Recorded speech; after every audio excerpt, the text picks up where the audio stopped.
आज हम देखेंगे बिहार का इतिहास। प्राचीन बिहार का इतिहास से हम शुरुआत करते हैं। और इसके पहले आपको बता दूं, हमने प्लेलिस्ट में वीडियो अपलोड कर दिया है। बिहार का अर्थव्यवस्था, बिहार का राज्य व्यवस्था और बिहार का आधुनिक इतिहास। यदि आप पहली बार चैनल पे आए हैं तो इसे सब्सक्राइब कर लें और आने वाले सारे वीडियो के नोटिफिकेशन के लिए बेल आइकन प्रेस कर लें। तो आइए हम शुरुआत करते हैं प्राचीन बिहार का इतिहास से। प्राचीन बिहार के इतिहास को पाषाण काल, वैदिक काल, महाजनपद काल, मौर्य एवं गुप्त वंश और बौद्ध एवं जैन धर्म के 5 चैप्टर से देखते हैं। ठीक है, तो आइए स्टार्ट करते हैं।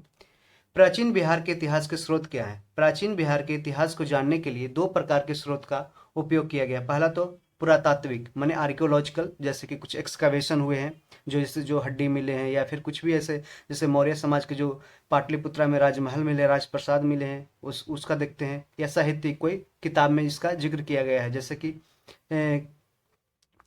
पाटलिपुत्र का जिक्र किया गया है, या फिर कोई मौर्य वंश के शासकों का पटना से रिलेटेड है, उससे उसका जिक्र किया गया है। ठीक है, तो इससे हम इसके तरीके से साहित्यिक और पुरातात्विक स्रोतों से हम बिहार के इतिहास को जानते हैं।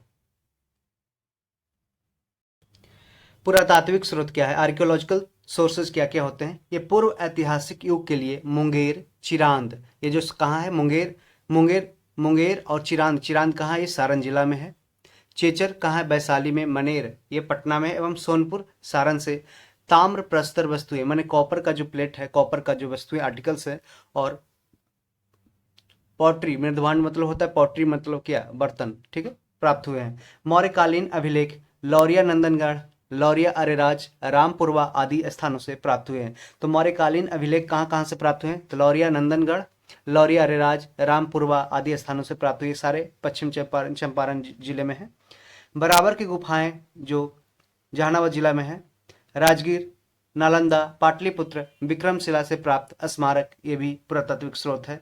खुदाई से प्राप्त जो सिक्के होते हैं, मन जिस खुदाई से प्राप्त सिक्के, और सिक्के की जो स्टडी होती है, ठीक है, जो स्टडी ऑफ कॉइन्स क्या कहलाता है? ये न्यूमिस्मेटिक्स कहलाता है। मन के पल्स एवं मूर्तियां मूर्तियां आदि प्रमुख पुरातात्विक स्रोत हैं। तो हम देख सकते हैं कि पुरातात्विक स्रोत में क्या क्या आता है, जैसे कि पूर्व ऐतिहासिक युग के लिए मुंगेर, चिरांद, चेचर, मनेर एवं सोनपुर से जो ताम्र वस्तुएं हैं और मृदवान प्राप्त हुए हैं। लौरिया नंदनगढ़, लौरिया अरेराज, रामपुरवा आदि स्थान से जो प्राप्त मौर्यकालीन अभिलेख है। बराबर के गुफा, राजगीर, नालंदा, पाटलिपुत्र, विक्रमशिला से जो भी प्राप्त स्मारक है, और खुदाई से जो प्राप्त सिक्के निकले हैं, मनके हैं निकले हैं, मूर्तियां निकली है, उस ये सारे हैं जो पुरातात्विक स्रोत है, और इसी के आधार पर हम बिहार के इतिहास को जानते हैं। साहित्यिक स्रोत, अब हम देखते हैं साहित्यिक स्रोत क्या क्या है। रामायण, महाभारत, पुराण, बौद्ध रचनाएं, अंगुत्तर निकाय, दीर्घ निकाय, विनय पिटक। देखिए यहाँ पे क्वेश्चन बन सकता है कि बौद्ध रचनाएं में ये अंगुत्तर निकाय है जो किसकी रचना है? तो ये बौद्ध धर्म की है। और दीर्घ निकाय और अंगुत्तर निकाय ये दोनों बौद्ध धर्म की है। और विनय पिटक भी बौद्ध धर्म की है। विनय पिटक, सुत्त पिटक, अभिधम पिटक, ये 3 पिटक हैं जो बौद्ध धर्म में हैं। जैन रचनाएं देखते हैं तो भगवती सूत्र आदि प्रमुख साहित्यिक स्रोत है। तो भगवती सूत्र किसका है? ये जैन धर्म का है। भगवती सूत्र, ये आपको बता दूं कि भगवती सूत्र और अंगुत्तर निकाय दोनों में है जो 16 महाजनपद जो थे उसका जिक्र किया गया है। इसके अतिरिक्त हम देखते हैं कि यात्रियों के विवरण, जैसे मेगास्थनीज आया था चंद्रगुप्त मौर्य के समय, वो इंडिका लिखा था। फाहियान आया था चंद्रगुप्त विक्रमादित्य के समय। सिंह आया था जो नालंदा यूनिवर्सिटी में अध्ययन किया था। हेनसांग आया था हर्षवर्धन के कार्यकाल में। ठीक है। कौटिल्य के अर्थशास्त्र एवं स्थानीय लेखकों के विवरण से प्राचीन बिहार के इतिहास की विस्तृत जानकारी भी मिलती है। तो कौटिल्य के अर्थशास्त्र हो गया, और भी कई जो लोकल जो राइटर थे वो भी है जो बिहार के प्राचीन बिहार के इतिहास को जानकारी देती है। ठीक।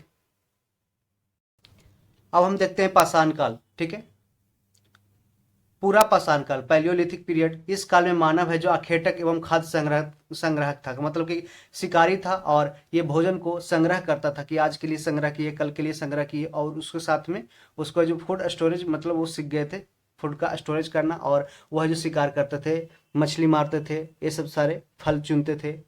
ठीक है।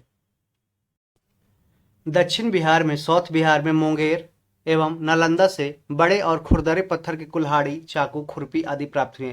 तो क्वेश्चन पूछा जा सकता है कि बड़े और खुरदरे पत्थर की कुल्हाड़ी, चाकू, खुरपी कहाँ से प्राप्त किए गए हैं? तो मुंगेर और नालंदा से। मुंगेर और नालंदा से। ये अवशेष लगभग 1 लाख ईसा पूर्व के हैं। 1 लाख ईसा पूर्व के हैं। मध्य पाषाण काल, ये देखते हैं, अब देखते हैं ये मेसोलिथिक पीरियड का। इस काल में मानव है जो आखेटक, खाद्य संग्राहक एवं पशुपालक था। ठीक है, तो थोड़ा थोड़ा ये डोमेस्टिकेशन माने जानवरों को पालना पोसना स्टार्ट किया था। उससे है जो दूध दूध आदि जो पदार्थ निकलते थे उसको है जो अपने खाने में प्रयोग करते थे। मानव द्वारा पहला पालतू पशु है जो कुत्ता को बनाया गया। मानव द्वारा पहला पालतू पशु किसको बनाया गया? कुत्ता को बनाया गया। दक्षिण बिहार में मुंगेर से छोटे आकार के तेज धार वाले औजार प्राप्त किए गए हैं। ठीक है, तो दक्षिण बिहार में मुंगेर है, मुंगेर डिस्ट्रिक्ट अभी भी है। ठीक है, तो दक्षिण बिहार में जो मुंगेर है वहां से छोटे आकार के तेज धार वाले, ठीक है, ऐसे करके, ठीक है, नुकीले औजार प्राप्त किए गए हैं। ये अवशेष लगभग 40,000 से 10,000 ईसा पूर्व के हैं। अब आप देखते हैं नव पाषाण काल, नियोलिथिक पीरियड। तो देखिए नियोलिथिक नियोलिथिक मतलब न्यू हो गया, लिथिक मतलब स्टोन होता है। ठीक है, तो न्यू माने न्यू, स्टोन एज। ठीक है, इस काल में मानव है जो खाद्य उत्पादक हो गया था। माने कि पहले क्या था, वो है जो दूसरे जगह से भोजन जाके इकट्ठा करता था, फल जो गिरा रहता था पेड़ के नीचे उसको लाता था, उसको खाने के में उपयोग करता था। और वो पहले या तो मछली मारता था, कुछ आखेटक था, शिकार करता था। ठीक है, पशुपालक भी था। और अब है क्या, वो खाद्य उत्पादन करना स्टार्ट कर दिया, मतलब कि गेहूं, जौ, अनाज, ये सब सारे चावल, ये सब की उपज करना स्टार्ट कर दिया। ठीक है, जो भी उस समय के उपज होता था। ठीक है, और मानव है जो बस्तियों में निवास करने लगा। और फिर जैसे कि आप भी देख सकते हैं, मैंने सोच सकते हैं कि कोई भी यदि मानव एक जगह रहना स्टार्ट कर दे, डोमेस्टिकेशन, पहले एक जगह डोमेस्टिकेट हुआ। ठीक है, एक जगह पशुपालन करने लगा, तो उसके वो है जो मानव जैसे ही खाद्य उत्पादन करने लगा, माने कोई भोजन है जो, या माने कि कोई भी व्यक्ति किसी स्थान पे यदि गेहूं उपजाता है तो वहां पे है कि उसको उपजने के लिए लगभग 2 से 3 महीना टाइम लगता है।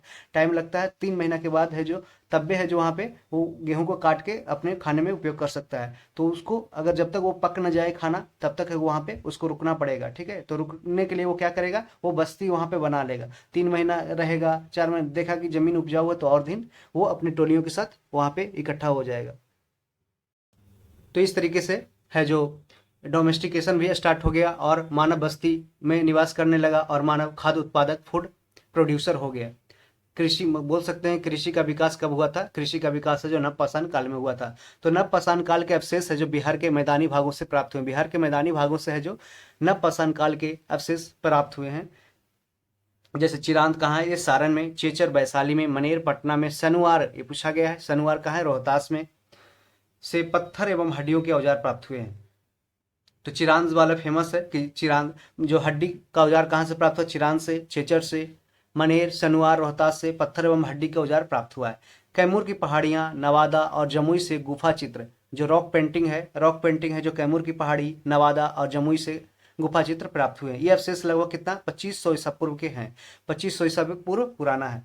अब देखते हैं ताम्रपाषाण काल, चैल्कोलिथिक पीरियड। ठीक है, तो चिरांद, सोनपुर, ताराडीह, चेचर, मनेर, सनुआर आदि से ताम्रपाषाण काल के अवशेष मिले हैं। तो चिरांद कहाँ है? आप देखें सारण में है, सोनपुर ये हाजीपुर के पास है, ताराडीह, चेचर, मनेर, सनुआर, रोहतास में आदि से ताम्रपाषाण, ये देख ये कॉपर स्टोन जो पीरियड के अवशेष मिले हैं। यहाँ पे कॉपर, ताम्र मतलब कॉपर, तांबा, और पाषाण मतलब ये रॉक, ये चट्टान या पत्थर। ठीक है, तो ताम्रपाषाण काल में पत्थर के औजार के अतिरिक्त ताम्र उपयोग के प्रमाण मिले हैं। तो तांबा के उपयोग है जो सबसे पहले, तो याद रखिएगा कौन सा ऐसा धातु था जिसका सबसे पहले मानव द्वारा उपयोग किया गया था? तो वो था तांबा। ठीक है, तांबा मतलब ताम्र इसको बोलते हैं या कॉपर बोलते हैं। ठीक है, कॉपर या Cu इसका एटॉमिक सिंबल है। तो इस ये अवशेष लगभग 1000 ईसा पूर्व के हैं। 1000 ईसा पूर्व के हैं। अब देखते हैं हम वैदिक काल, वैदिक पीरियड। आर्यों द्वारा स्थापित सभ्यता को वैदिक सभ्यता कहा गया क्योंकि इस सभ्यता का इतिहास है जो वेदों पे आधारित है।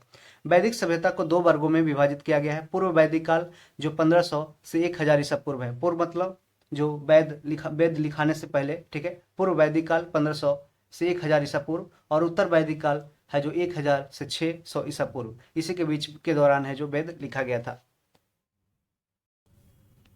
पूर्व वैदिक या ऋग वैदिक सभ्यता का विस्तार है जो बिहार क्षेत्र में नहीं था। ठीक है, ये याद रखिएगा क्वेश्चन कि पूर्व वैदिक माने कि ऋग वैदिक सभ्यता, जहाँ पे पूर्व वैदिक में ही सिर्फ ऋग्वेद का है जो रचना किया गया था पूर्व वैदिक काल में। ऋग्वेद का रचना किया गया था ऋग्वेद का पूर्व वैदिक काल में, अर्ली वैदिक पीरियड में, और जिसे ऋग वैदिक सभ्यता भी बोलते हैं। तो पूर्व वैदिक या ऋग वैदिक सभ्यता का विस्तार है जो बिहार क्षेत्र में नहीं था। ठीक है, एग्जाम याद रखिएगा, बीपीएससी में पूछा जा सकता है। स्टेटमेंट दे देगा कि पूर्व वैदिक या पूर्व वैदिक का विस्तार है जो बिहार क्षेत्र में था, ऐसा ये नहीं है, ठीक है। उत्तर वैदिक काल में आर्यों का विस्तार है जो गंडक नदी के तट तक बिहार के क्षेत्र में हुआ। गंडक नदी के तट तक बिहार के क्षेत्र में हुआ उत्तर वैदिक काल में, लेटर वैदिक पीरियड में, जो 1000 से 600 ईसा पूर्व में। इसमें अन्य ग्रंथों की रचना की गई, जैसे ऋग्वेद है जो पूर्व वैदिक काल में हुआ, जबकि अथर्ववेद, सामवेद, यजुर्वेद, ये सब सारी की रचना की गई थी उत्तर वैदिक काल में। बिहार के भौगोलिक क्षेत्र की प्रथम चर्चा है जो कहाँ किया गया है, शतपथ ब्राह्मण में। क्वेश्चन कई बार पूछा गया है कि बिहार के जो ज्योग्राफिकल एरिया है, भौगोलिक क्षेत्र है, उसकी जो प्रथम चर्चा की गई है कहाँ पे, शतपथ ब्राह्मण में, लगभग 800 ईसा पूर्व की रचना में मिलती है, ठीक है। इसमें बिहार की चर्चा है जो विदेह के रूप में, विदेह, ठीक है, बिहार की चर्चा है जो किस रूप में, विदेह के रूप में की गई है, जो तिरहुत मिथिला क्षेत्र को दर्शाता है। तिरहुत, ये विदेह कहाँ पे है, ये तिरहुत मिथिला क्षेत्र में है, मिथिला क्षेत्र को दर्शाता है विदेह। ये सबसे पहले बिहार का भौगोलिक क्षेत्र की प्रथम चर्चा है जो शतपथ ब्राह्मण में की गई है। ऋग्वेद में बिहार को कीकट एवं ब्रात्य शब्द से संबोधित किया गया है। तो क्वेश्चन भी पूछता है कि ऋग्वेद में है जो बिहार को किस शब्द से संबोधित किया गया है, तो कीकट एवं ब्रात्य शब्द से संबोधित किया गया है। बराह पुराण में है जो कीकट को अपवित्र प्रदेश कहा गया है। तो आप याद रखिएगा, बराह पुराण है, उसमें किस में है, ये पूछ सकता किस पुराण में कीकट को अपवित्र प्रदेश कहा गया है, तो बराह पुराण में, ठीक है। तो बराह पुराण में ये भी पूछ सकता है कि बराह पुराण में कीकट को किस प्रदेश के नाम से जाना जाता था, तो ये अपवित्र प्रदेश कीकट मतलब होता था, ठीक है। या बराह पुराण में बिहार को किस नाम से जाना जाता था, तो कीकट नाम से जाना जाता था, जिसका मतलब अपवित्र प्रदेश। तो बहुत सारे डायमेंशन को हम देख रहे हैं क्वेश्चन को तोड़ तोड़ करके, ये यहाँ से क्वेश्चन बनते हैं काफी सारे। तो ये प्राचीन इतिहास काफी इंपॉर्टेंट है बिहार बीपीएससी के लिए। महाजनपद काल 6ठी शताब्दी ईसा पूर्व में अंगुत्तर निकाय एवं भगवती सूत्र से 16 महाजनपदों की जानकारी मिलती है। तो याद रखिएगा, अंगुत्तर निकाय किसका ग्रंथ है, ये बौद्ध का है, बुद्धा का, ठीक है, बौद्ध धर्म का है, और ये है जो जैन का है, ठीक है, ध्यान रखिएगा। भगवती सूत्र और अंगुत्तर निकाय दो ऐसे सूत्र हैं, दो ऐसे धर्म जो लेखक है, बुक है, वहां से बुद्ध ये 16 महाजनपद का जानकारी मिलता है जो 6ठी शताब्दी ईसा पूर्व में लिखी गई है। 16 महाजनपद में 3 महाजनपद का विस्तार है जो बिहार क्षेत्र में था, ठीक है। बिहार में कितने का था, ये 3, ये पूछा गया है 3 महाजनपद का, ठीक है। कौन कौन है, ये बज्जी, ये जिसे लक्ष्मी बोलते थे, लिच्छवी, जिसकी राजधानी ये जो क्षेत्र है वैशाली है, मुजफ्फरपुर क्षेत्र। मगध, पटना, गया, नालंदा क्षेत्र को मगध बोलते थे, पटना, गया, नालंदा क्षेत्र को मगध बोलते थे। और अंग जो आजकल भागलपुर, मुंगेर क्षेत्र में आदि है, इसकी राजधानी चंपा थी। और मगध की राजधानी शुरुआत में गिरिब्रज या राजगीर थी, बाद में पाटलिपुत्र, और बीच में वैशाली भी, हाजीपुर भी किया गया, ठीक है। तो आगे बढ़ते हैं। अब हम देखते हैं बज्जी संघ महाजनपद।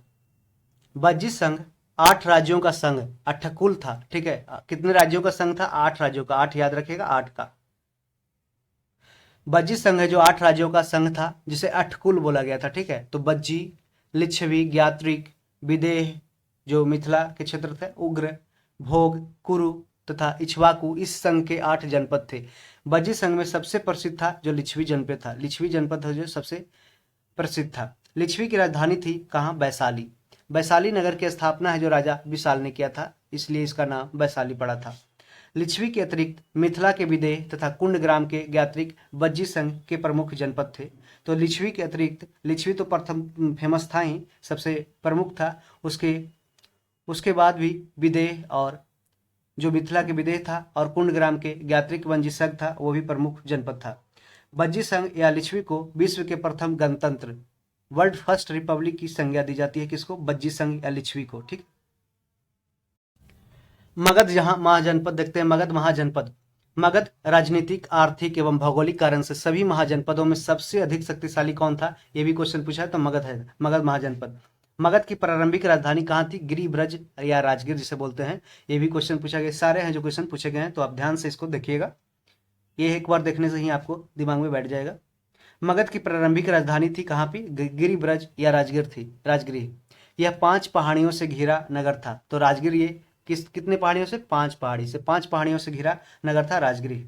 मगध का विस्तार है जो मुक्ता पटना से गया क्षेत्र में था, मगध का विस्तार मुक्ता पटना से गया क्षेत्र में था। मगध एवं अंग महाजनपद का वर्णन सर्वप्रथम अथर्ववेद में मिलता है। तो ये क्वेश्चन भी पूछता है कि मगध एवं अंग महाजनपद का वर्णन है जो सर्वप्रथम किस वेद में मिलता है, अथर्ववेद में। 4 वेद हैं, ऋग्वेद, सामवेद, यजुर्वेद और अथर्ववेद। अथर्ववेद में जानते हैं जादू टोना और कुछ दवाइयों के बारे में, ठीक है, औषधि के बारे में, और इसी में मगध एवं अंग महाजनपद का वर्णन भी मिलता है।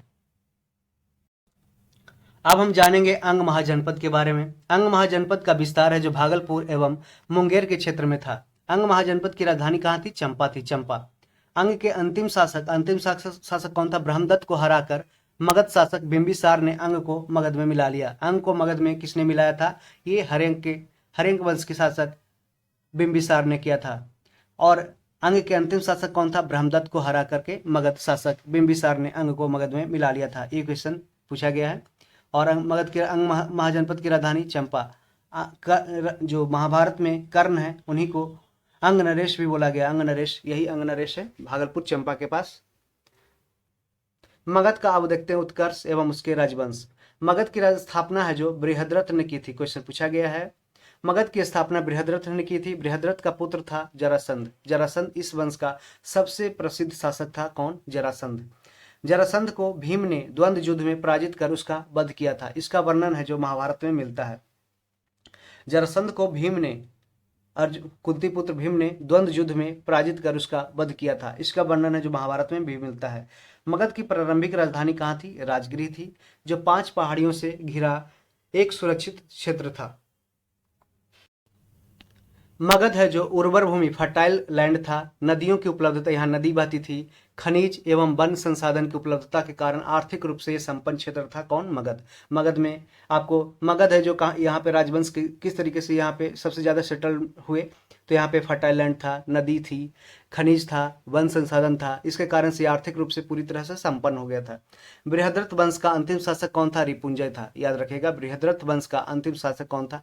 रिपुंजय था। हर्यक वंश की स्थापना है जो किसने किया था? ये बिंबिसार ने किया था 544 ईसा पूर्व में। और 544 से 412 ईसा पूर्व तक है जो हर्यक वंश चली थी। ठीक है, आप याद रखिएगा यहाँ पे बीसी और एडी कैसे कैसे ज्ञात की जाती है। तो यहाँ पे 0 एडी पे है जो ईसा मसीह के जन्म हुआ था। ठीक है, ईसा मसीह के जन्म से यहाँ पे जन्म हुआ था। और ईसा मसीह के जन्म से पहले इसको बीसी बोलते हैं। ये जो बिफोर क्राइस्ट, मनीषा के जन्म के पहले, आने के पहले, ठीक है, तो बीसी यहाँ पे 2000 ईसा बीसी, 4000 बीसी यहाँ पे स्टार्ट हुआ, 4000 बीसी, फिर घटते जाएगा 2000 बीसी, फिर 100 बीसी, एक बीसी, फिर यहाँ पे 0 एडी हो जाएगा। ठीक है, 1 एडी 2 एडी, अभी 2023 एडी हो गया, तो इधर एडी बढ़ेगा और इधर है जो बीसी इधर से कमते जाएगा। ठीक है, बीसी है जो कमेगा और एडी है जो ऊपर की ओर आगे की ओर बढ़ेगा। ठीक है, तो ध्यान रखिएगा इसको। अब हर्यंक वंश देखते हैं जो 544 से 412 ईसा पूर्व तक रही। इस वंश की स्थापना है जो बिंबिसार ने किया था 544 ईसा पूर्व में। बिंबिसार को मगध का वास्तविक संस्थापक माना जाता है। बिंबिसार ने विवाह नीति, जो मैरिज पॉलिसी था, द्वारा स्वराज्य विस्तार को प्रश्रय दिया, मैंने उसको प्राथमिकता दिया। उसकी पहली पत्नी कौशल देवी, कौशल की राजकुमारी थी। पहली पत्नी बिंबिसार की कौन थी? कौशल देवी, जो कौशल की राजकुमारी थी। इस विवाह से उसे दहेज में काशी का क्षेत्र प्राप्त हुआ था। काशी का क्षेत्र प्राप्त हुआ था बिंबिसार को, कौशल देवी जो कौशल की राजकुमारी थी उससे शादी करके। उसकी दूसरी पत्नी थी चेलहना या चेलना जिसे बोलते थे। चेलना है जो लिच्छवी के राजा चेटक की पुत्री थी। तो चेलना कौन थी? ये लिच्छवी के राजा, लिच्छवी जो वैशाली, उसके राजा चेटक की पुत्री थी।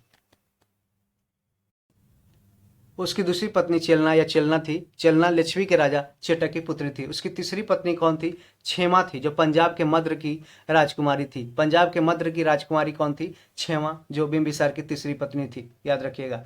बिंबिसार ने अवंती के शासक चंड प्रदोत के, ये बार बार क्वेश्चन पूछा गया है। बिंबिसार ने अवंती के शासक, कहाँ के शासक? अवंती के शासक चंड प्रदोत के साथ मैत्री संबंध बनाया था। बिंबिसार ने चंड प्रदोत के उपचार के लिए अपने राजवैद्य किसको? जीवक को भेजा था। तो जीवक है जो किसके शासनकाल में रहे थे? किसके दरबारी? ये राजवैद्य थे, ये बिंबिसार के थे। बिंबिसार ने चंड प्रदोत के उपचार के लिए अपने राजवैद्य जीवक को भेजा था। बिंबिसार की हत्या है जो 492 ईसा पूर्व में उसके पुत्र अजातशत्रु के द्वारा कर दी गई। अजातशत्रु है जो 492 से 460 ईसा पूर्व तक राज किया और बिंबिसार के बाद हर्यंक वंश का ये शासक बना। उसका वास्तविक नाम तो क्या था? कुनिक था। ये क्वेश्चन पूछा गया है और याद रखिएगा, कुनिक था अजातशत्रु का नाम, और जबकि सैनिय था जो बिंबिसार का नाम था सैनिय। ये जो सबसे पहले सेना जो इस्टेब्लिश किया था, ये सेना को ये बिंबिसार ने किया था। बिंबिसार एवं कौशल देवी की मृत्यु के बाद कौशल के राजा प्रसेनजित ने काशी है जो वापस ले लिया। ठीक है, बिंबिसार एवं कौशल देवी की मृत्यु जब हो गया तो कौशल के राजा जो प्रसेनजित था उसने काशी को अपने वापस क्षेत्र में ले लिया, जिस कारण प्रसेनजित का संघर्ष जो अजातशत्रु से हुआ। अंततः अजातशत्रु ने प्रसेनजित को पराजित करके काशी पर अधिकार कर लिया। बिंबिसार एवं कौशल देवी की मृत्यु के बाद कौशल के राजा है जो प्रसेनजित उसने काशी वापस ले लिया, जिस कारण से प्रसेनजित का संघर्ष जो अजातशत्रु से हो गया। अंततः अजातशत्रु ने प्रसेनजित को पराजित कर काशी पर अधिकार कर लिया। बाद में अजातशत्रु का विवाह है जो प्रसेनजित की पुत्री बाजीराज से हो गया। अजातशत्रु ने बज्जी संघ एवं मल्लों को भी पराजित किया था। तो बज्जी संघ एवं मल्लों को पराजित किया था किसने? अजातशत्रु। मल्लों की राजधानी कहाँ थी? कुशीनगर, कुशीनारा, जहाँ पे महात्मा बुद्ध की मृत्यु हुई थी। अजातशत्रु प्रारंभ में जैन धर्म को मानता था, बाद में उसने बौद्ध धर्म को अपना लिया। तो याद रखिएगा कि अजातशत्रु प्रारंभ में जैन धर्म को मानता था, बाद में उसने बौद्ध धर्म को अपना लिया था। अजातशत्रु ने 483 ईसा पूर्व में राजगिरी की सप्तपर्णी गुफा में प्रथम बौद्ध संगति का आयोजन करवाया था। तो किसने कराया था? अजातशत्रु ने 483 ईसा पूर्व में जो राजगिरी की सप्तपर्णी गुफा है उसमें प्रथम बौद्ध संगति फर्स्ट बौद्धिस्ट काउंसिल हुआ था। ठीक है, वो राजगिरी में करवाया था। सिंहल अनुश्रुति के अनुसार, सिंहल मतलब क्या होता है? श्रीलंका का अनुश्रुति है। ठीक है, सिंहल मतलब श्रीलंका। ठीक है, याद रखिएगा। सिंहल अनुश्रुति के अनुसार 460 ईसा पूर्व में उदयन ने अपने पिता अजातशत्रु की हत्या कर दी। कब की? 460 में। उदयन जैसा बाप वैसा बेटा। ठीक है, अजातशत्रु ने अपने बाप ये किसको? बिंबिसार को मारा, और उसके बाद उदयन उसका बेटा है जो अजातशत्रु को अपने बाप को मारा। ठीक है, उदयन या उदयन ने अपनी राजधानी राजगिरी से पाटलिपुत्र, उदयन जो जिसे उदयन भी बोलते हैं, वो अपनी राजधानी राजगिरी से कहाँ? पाटलिपुत्र, गंगा, सोन एवं गंडक के संगम तट पर स्थानांतरित किया। तो पाटलिपुत्र किस संगम पे था? गंगा, सोन एवं गंडक के संगम तट पे था, वहां पे स्थानांतरित किया। उदयन के 3 पुत्र थे, अनिरुद्ध, मुंडक एवं नागदशक। तो उदयन के कितने पुत्र? 3 पुत्र, अनिरुद्ध, मुंडक एवं नागदशक थे। नागदशक इस वंश का अंतिम शासक था। नागदशक है जो इस वंश का, जो हरेक वंश का अंतिम शासक कौन था? ये नागदशक था, याद रखिएगा। अब हम देखते हैं शिशुनाग वंश, जो 412 से 344 ईसा पूर्व तक रहा। शिशुनाग ने हरेक वंश की जगह शिशुनाग वंश की स्थापना की। शिशुनाग ने हरेक वंश की जगह शिशुनाग वंश की स्थापना की थी। शिशुनाग ने वैशाली को राजधानी बनाया। देखिए, ये राजगीर से उदयन ने राजगीर से पाटलिपुत्रा लाया, और शिशुनाग ने क्या किया कि वैशाली बना दिया, पाटलिपुत्रा से वैशाली कर दिया राजधानी। किसने किया? शिशुनाग ने। तो शिशुनाग ने हरेक वंश की जगह शिशुनाग वंश की स्थापना की। ठीक है, तो शिशुनाग ने अवंती के राजा जो अवंतीवर्धन था उसको पराजित कर अवंती को मगध में मिला लिया। तो अवंती को मगध में कौन मिलाया था? ये अवंती के राजा अवंतीवर्धन को हरा करके शिशुनाग ने। ये क्वेश्चन पूछा जाता है। ठीक है, इसके अतिरिक्त जो शिशुनाग ने वत्स एवं कौशाम्बी को भी मगध में शामिल कर लिया। वत्स एवं कौशाम्बी को भी मगध में मिला लिया था शिशुनाग ने 394 ईसा पूर्व में शिशुनाग की मृत्यु के बाद काला शोक था, जिसे काक वर्ण भी बोला जाता है। ब्लैक, जो ये काला कलर का था, इसलिए इसे काला शोक या काक वर्ण कौवा का रंग का बोलता है। ठीक है, काला शोक जो मगध का शासक बना था। पुराणों में उसे काकवर्ण भी कहा गया है। पुराणों में उसे क्या कहा गया है? काकवर्ण। ठीक है, याद रखिए, काकवर्ण किसे कहा गया है? काकवर्ण बोला गया है कालाशोक को। कालाशोक के समय मगध की राजधानी थी, पुनः पाटलिपुत्रा हो गया। तो आप ये जो क्या बोलते हैं उसको, क्रोनोलॉजी याद रखिएगा कि पहले है जो अजातशत्रु ने हरेक वंश के संस्थापक बिंबिसार ने राजगिरी को राजधानी बनाया, प्रारंभिक राजधानी बनाया मगध साम्राज्य की। उसके बाद मगध साम्राज्य की राजधानी है जो उदयन ने राजगिरी से पाटलिपुत्रा ट्रांसफर किया। पाटलिपुत्रा कौन लाया? उदयन ने। और जबकि उदयन से शिशुनाग ने पाटलिपुत्र से वैशाली ले गया शिशुनाग ने। और फिर पुनः है जो कालाशोक के समय कालाशोक ने है जो वैशाली से राजधानी है जो पाटलिपुत्रा फिर से ले आया। ठीक है, तो ये बीच में जो गंगा नदी थी, इसी के आर पार है जो नदी के आर पार राजधानी ट्रांसफर की जा रही थी। कालाशोक ने 383 ईसा पूर्व में वैशाली में द्वितीय बौद्ध संगति का आयोजन कराया। तो ठीक है, कालाशोक है जो 383 ईसा पूर्व में वैशाली में द्वितीय बौद्ध संगति का आयोजन करवाया था, और पहले का कराया था 483 ईसा पूर्व में राजगिरी में अजातशत्रु के द्वारा कराया गया था, सप्तपर्णी गुफा में। कालाशोक की मृत्यु के बाद उसके 10 पुत्रों ने शासन चलाया था। शिशुनाग वंश का अंतिम शासक था नंदीवर्धन। तो शिशुनाग वंश का अंतिम शासक कौन था? नंदीवर्धन। जबकि हरेक वंश का जो अंतिम शासक था वो याद रखिएगा नागदशक था। नंद वंश अब देखते हैं 344 से 321 ईस्वी तक, ईसा पूर्व तक राज किया था। आप ध्यान रखें ये ईसा पूर्व अभी चल रहे हैं, बीसी में चल रहे हैं। महापद्मानंद ने 344 ईसा पूर्व में शिशुनाग वंश को समाप्त कर नंद वंश की स्थापना की थी। किसने किया था? महापद्मानंद ने 344 ईसा पूर्व में शिशुनाग वंश को समाप्त कर नंद वंश की स्थापना की थी। और शिशुनाग वंश का अंतिम शासक था नंदीवर्धन। महापद्मानंद ने एक राट, याद रखिएगा, एक राट अथवा एक छत्र की उपाधि धारण की। किसने? महापद्मानंद ने। क्वेश्चन कई बार पूछा गया है। पाली ग्रंथों में महापद्मानंद को उग्रसेन कहा गया है। तो पाली ग्रंथ में जो बुद्ध की जो पाली ग्रंथ था उसमें महापद्मानंद को उग्रसेन कहा गया है। पुराणों में उसे परशुराम का दूसरा अवतार बताया गया है, क्योंकि ये एक राट और एक छत्र की उपाधि धारण किया था। और है जो ये परशुराम का दूसरा अवतार इसलिए इसे बताया गया है क्योंकि ये परशुराम भी है जो क्षत्रियों का विनाश करने वाले थे, और महापद्मानंद ने भी क्षत्रियों का बहुत विनाश किया था। महापद्मानंद ने पांचाल, इक्ष्वाकु, काशी, अस्मक, कलिंग, मैथिली आदि राज्य को पराजित कर मगध साम्राज्य का विस्तार किया था। अब तक 321 ईसा पूर्व तक के काल में मगध का सर्वाधिक विस्तार है जो महापद्मानंद के समय में हुआ था। तो आप याद रखिएगा जो 321 ईसा पूर्व तक है जो सबसे ज्यादा विस्तार है जो मगध साम्राज्य का हुआ था, ये महापद्मानंद के समय ही हुआ था। व्याकरण के महान विद्वान है जो पाणिनि, वो महापद्मानंद के समकालीन थे। याद रखिएगा व्याकरण के जो ग्रामर जिसने लिखा है पाणिनि, वो महापद्मानंद के समकालीन थे, साथ ही साथ जिसे कंटेम्पोररी बोलते हैं। ठीक है। इस वंश का जो अंतिम शासक था वो घनानंद था। ठीक है। इस वंश का जो अंतिम शासक था घनानंद था। ठीक है। नंद वंश का अंतिम शासक घनानंद के समय ही यूनानी शासक सिकंदर ने भारत पर आक्रमण 326 ईसा पूर्व में किया था। तो यहाँ पे देख लीजिएगा कि सिकंदर है जो भारत में कब आक्रमण किया था? 326 ईसा पूर्व में। किसके समय? घनानंद के समय में। यहाँ पे कंफ्यूज मत होइएगा कि चंद्रगुप्त मौर्य के समय में नहीं किया था। ठीक है। नंद वंश आर्थिक एवं सैन्य रूप से काफी संपन्न था। नंद वंश था जो आर्थिक और सैन्य रूप से काफी संपन्न था। मगध की सैन्य शक्ति के डर से ही सिकंदर की सेना ने ब्यास नदी पार करने से इनकार कर दिया था। यह क्वेश्चन भी पूछा गया है कि कौन सी नदी को सिकंदर की सेना ने पार करने से इनकार कर दिया था? तो ब्यास नदी पे। ठीक है।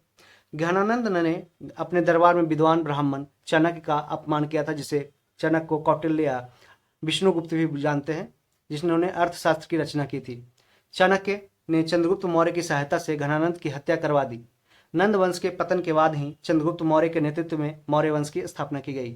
तो नंद वंश के जैसे ही पतन हुआ उसके बाद चंद्रगुप्त मौर्य के नेतृत्व में है जो मौर्य वंश की स्थापना की गई, और चाणक्य को प्रधानमंत्री के पद पे है जो नियुक्त किया गया।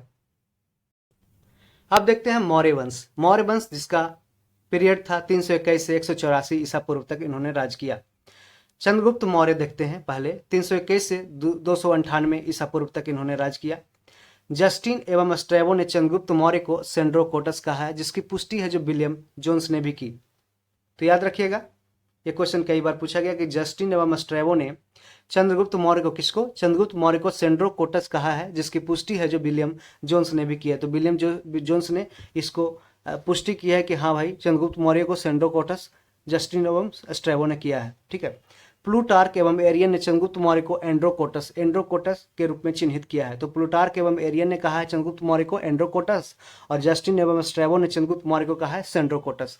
तो ध्यान रखिएगा सेंड्रोकोटस और एंड्रोकोटस किसे कहा गया है? तो चंद्रगुप्त मौर्य को। चंद्रगुप्त मौर्य है जो देखिए चंद्रगुप्त मौर्य के गुरु चाणक्य कौटिल्य थे, उन्हीं की सहायता से चंद्रगुप्त ने 321 ईसा पूर्व में मौर्य वंश की स्थापना की, और 326 ईसा पूर्व में है जो सिकंदर ने भारत पे आक्रमण ही किया था। तो उस समय घनानंद था। ठीक है। चंद्रगुप्त मौर्य ने 305 ईसा पूर्व में सिकंदर के उत्तराधिकारी सेल्यूकस निकेटर के साथ युद्ध किया था। कब? 305 ईसा पूर्व में।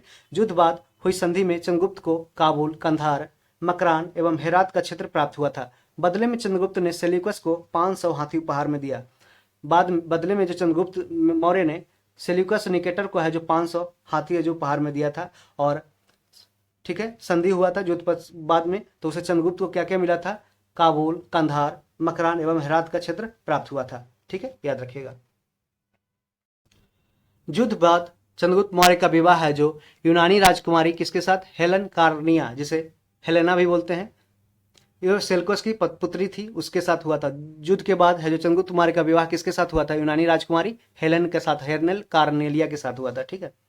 सेल्यूकस ने चंद्रगुप्त मौर्य के दरबार में अपने राजदूत मेगास्थनीज को भेजा था। मेगास्थनीज ने इंडिका की रचना की थी। चंद्रगुप्त मौर्य के साम्राज्य का विस्तार है जो उत्तर में हिंदू कुश पर्वत, ईरान तक, दक्षिण में कर्नाटक तक तथा पश्चिम में सौराष्ट्र तक विस्तृत था। तो याद रखिएगा, चंद्रगुप्त मौर्य का बस कर्नाटक तक ही लिमिट था, उसके बाद है जो तमिलनाडु तक आगे नहीं बढ़ा था। वहां पे क्षत्रिय राजा राज कर रहे थे। चंद्रगुप्त मौर्य के शासन के अंतिम वर्षों में मगध में 12 वर्षों का भीषण अकाल है जो पड़ा था। जो चंद्रगुप्त मौर्य के शासन के अंतिम वर्षों में क्या मगध में 12 वर्षों का भीषण अकाल पड़ा था, फैमान पड़ा था। ठीक है। चंद्रगुप्त मौर्य अपनी राजगद्दी त्याग कर श्रवणबेलगोला जो कर्नाटक में है, श्रवणबेलगोला कर्नाटक में चंद्रगिरी पर्वत, कहाँ पे? चंद्रगिरी, चंद्रगुप्त मौर्य से याद रखेगा, चंद्रगिरी पर्वत पे तपस्या करने चला गया। चंद्रगुप्त मौर्य जैन धर्म को मानता था। कौन सा धर्म को? जैन धर्म को। 298 ईसा पूर्व में उसने जैन उपवास पद्धति संलेखना द्वारा अपने प्राण को त्याग दिया। तो 298 ईसा पूर्व में उसने जैन उपवास पद्धति, ये संलेखना क्या था? पूछा जाता है संलेखना विधि क्या था जिससे चंद्रगुप्त मौर्य ने अपने प्राण त्याग दिए थे? तो ये एक जैन उपवास पद्धति, मतलब कि आप है जो भूखे रहकर अपना है जो प्राण त्याग करना। ठीक है। और जो अब खाना बच रहा है वो किसी दूसरे के पेट में जाएगा, दूसरे का है जो विकास करेगा। ठीक है। इस तरीके से है जो वो अपनी जैन उपवास पद्धति संलेखना विधि द्वारा 298 ईसा पूर्व में चंद्रगुप्त मौर्य ने अपने प्राण त्याग दिए, श्रवणबेलगोला कर्नाटक में चंद्रगिरी पर्वत पे। अब हम देखते हैं बिंदुसार के बारे में, जो 298 से 272 ईस्वी तक ईसा पूर्व तक राज किया। बिंदुसार है जो चंद्रगुप्त मौर्य का उत्तराधिकारी था, यानी कि चंद्रगुप्त मौर्य का जो बेटा था वो बिंदुसार था। उसे अमित्रघात और सिंहसेन आदि नाम भी दिया गया है। तो अमित्रघात कौन था? बिंदुसार। और सिंहसेन बिंदुसार। स्ट्रैबो के अनुसार सीरिया के राजा एंटियोकस ने डाइमेकस नामक राजदूत को बिंदुसार के दरबार में भेजा था। तो बिंदुसार के दरबार में कौन आया था? तो सीरिया के राजा एंटियोकस ने डाइमेकस नामक राजदूत को स्ट्रैबो के अनुसार है जो भेजा था। और इंडिका की रचना मेगास्थनीज ने किया था, जो मेगास्थनीज से सेल्यूकस निकेटर के द्वारा भेजे गए चंद्रगुप्त मौर्य के दरबार में वो एक राजदूत था। ठीक है। बिंदुसार के दरबार में मिस्र के राजा टॉलमी फिलाडेल्फस ने डायनोसियस नामक राजदूत भेजा था। डायनोसियस और डायमेकस किसके दरबार में आया था ये राजदूत बनकर? तो बिंदुसार के राज्य में। ठीक है। बिंदुसार ने तक्षशिला में हुए विद्रोह को दबाने के लिए अपने पुत्र अशोक को भेजा था। बिंदुसार ने तक्षशिला में हुए विद्रोह को दबाने के लिए किसको भेजा था? अपने पुत्र अशोक को भेजा था। बिंदुसार जो आजीवक संप्रदाय का अनुयायी था। बिंदुसार किसका अनुयायी था? आजीवक संप्रदाय का, जिसके संस्थापक थे मखलीपुत्र गोसाल। मखलीपुत्र गोसाल, इनका कहना था कि कर्म करो, कर्म ऐसा कुछ नहीं है। ठीक है। जो है जो नियति में लिखा गया, नियति बात पे वो लोग विश्वास करते थे, मतलब फैटलिज्म, मतलब भाग्य पे भरोसा करते थे, कर्म में विश्वास नहीं करते थे। और उन्होंने कहा कि, और ये अजीवक संप्रदाय का ये कथन जो बहुत ही फेमस है कि कर्ज लेकर घी पियो लेकिन पियो। ठीक है। अब हम देखेंगे अशोक के शासनकाल को, जिनका 269 से 232 ईसा पूर्व तक शासनकाल रहा। बिंदुसार की मृत्यु के 4 वर्षों बाद अशोक है जो मौर्य वंश की गद्दी पर बैठा था। इससे पूर्व वह उज्जैन का राज्यपाल था। क्वेश्चन पूछा गया कि उज्जैन का राज्यपाल, वो कहाँ का जो अशोक था उस समय राज्यपाल था? तो ये उज्जैन का राज्यपाल था। पुराणों में अशोक को क्या कहा गया? अशोक वर्धन कहा गया है। मास्की एवं गुर्जर के जो अभिलेख है उसमें अशोक कहा गया है। तो अशोक है जो नाम कहाँ पे उल्लेखित किया गया है? तो मस्की एवं गुर्जर अभिलेख में है जो अशोक कहा गया है। सिंहल अनुश्रुतियों, याद रखिएगा, ये मस्की कहाँ पे है, गुर्जर कहाँ पे है, ये सारे अभिलेख है जो यूपीएससी है जो उठाता है क्वेश्चन, यहाँ पे यूपीएससी भी पूछा जाता है। तो मस्की है जो उत्तराखंड में है और गुर्जर ये उत्तराखंड क्षेत्र में, देख लीजिएगा आप लोग। सिंहल अनुश्रुतियों बौद्ध ग्रंथ के अनुसार जो अशोक है वो अपने 99 भाइयों की हत्या कर गद्दी प्राप्त की थी। हालांकि अन्य स्रोतों से इसकी पुष्टि नहीं होती है। सिंहल अनुश्रुतियों जो बौद्ध ग्रंथियों की है, सिंहल अनुश्रुति, सिंहल मतलब श्रीलंका, ठीक है, के अनुसार अशोक ने अपने 99 भाइयों की हत्या कर गद्दी प्राप्त की थी। हालांकि अन्य स्रोतों से इसकी पुष्टि नहीं होती है, इसलिए उन्हें 4 साल बाद है जो वो अशोक है जो मौर्य वंश की गद्दी पे बैठा था।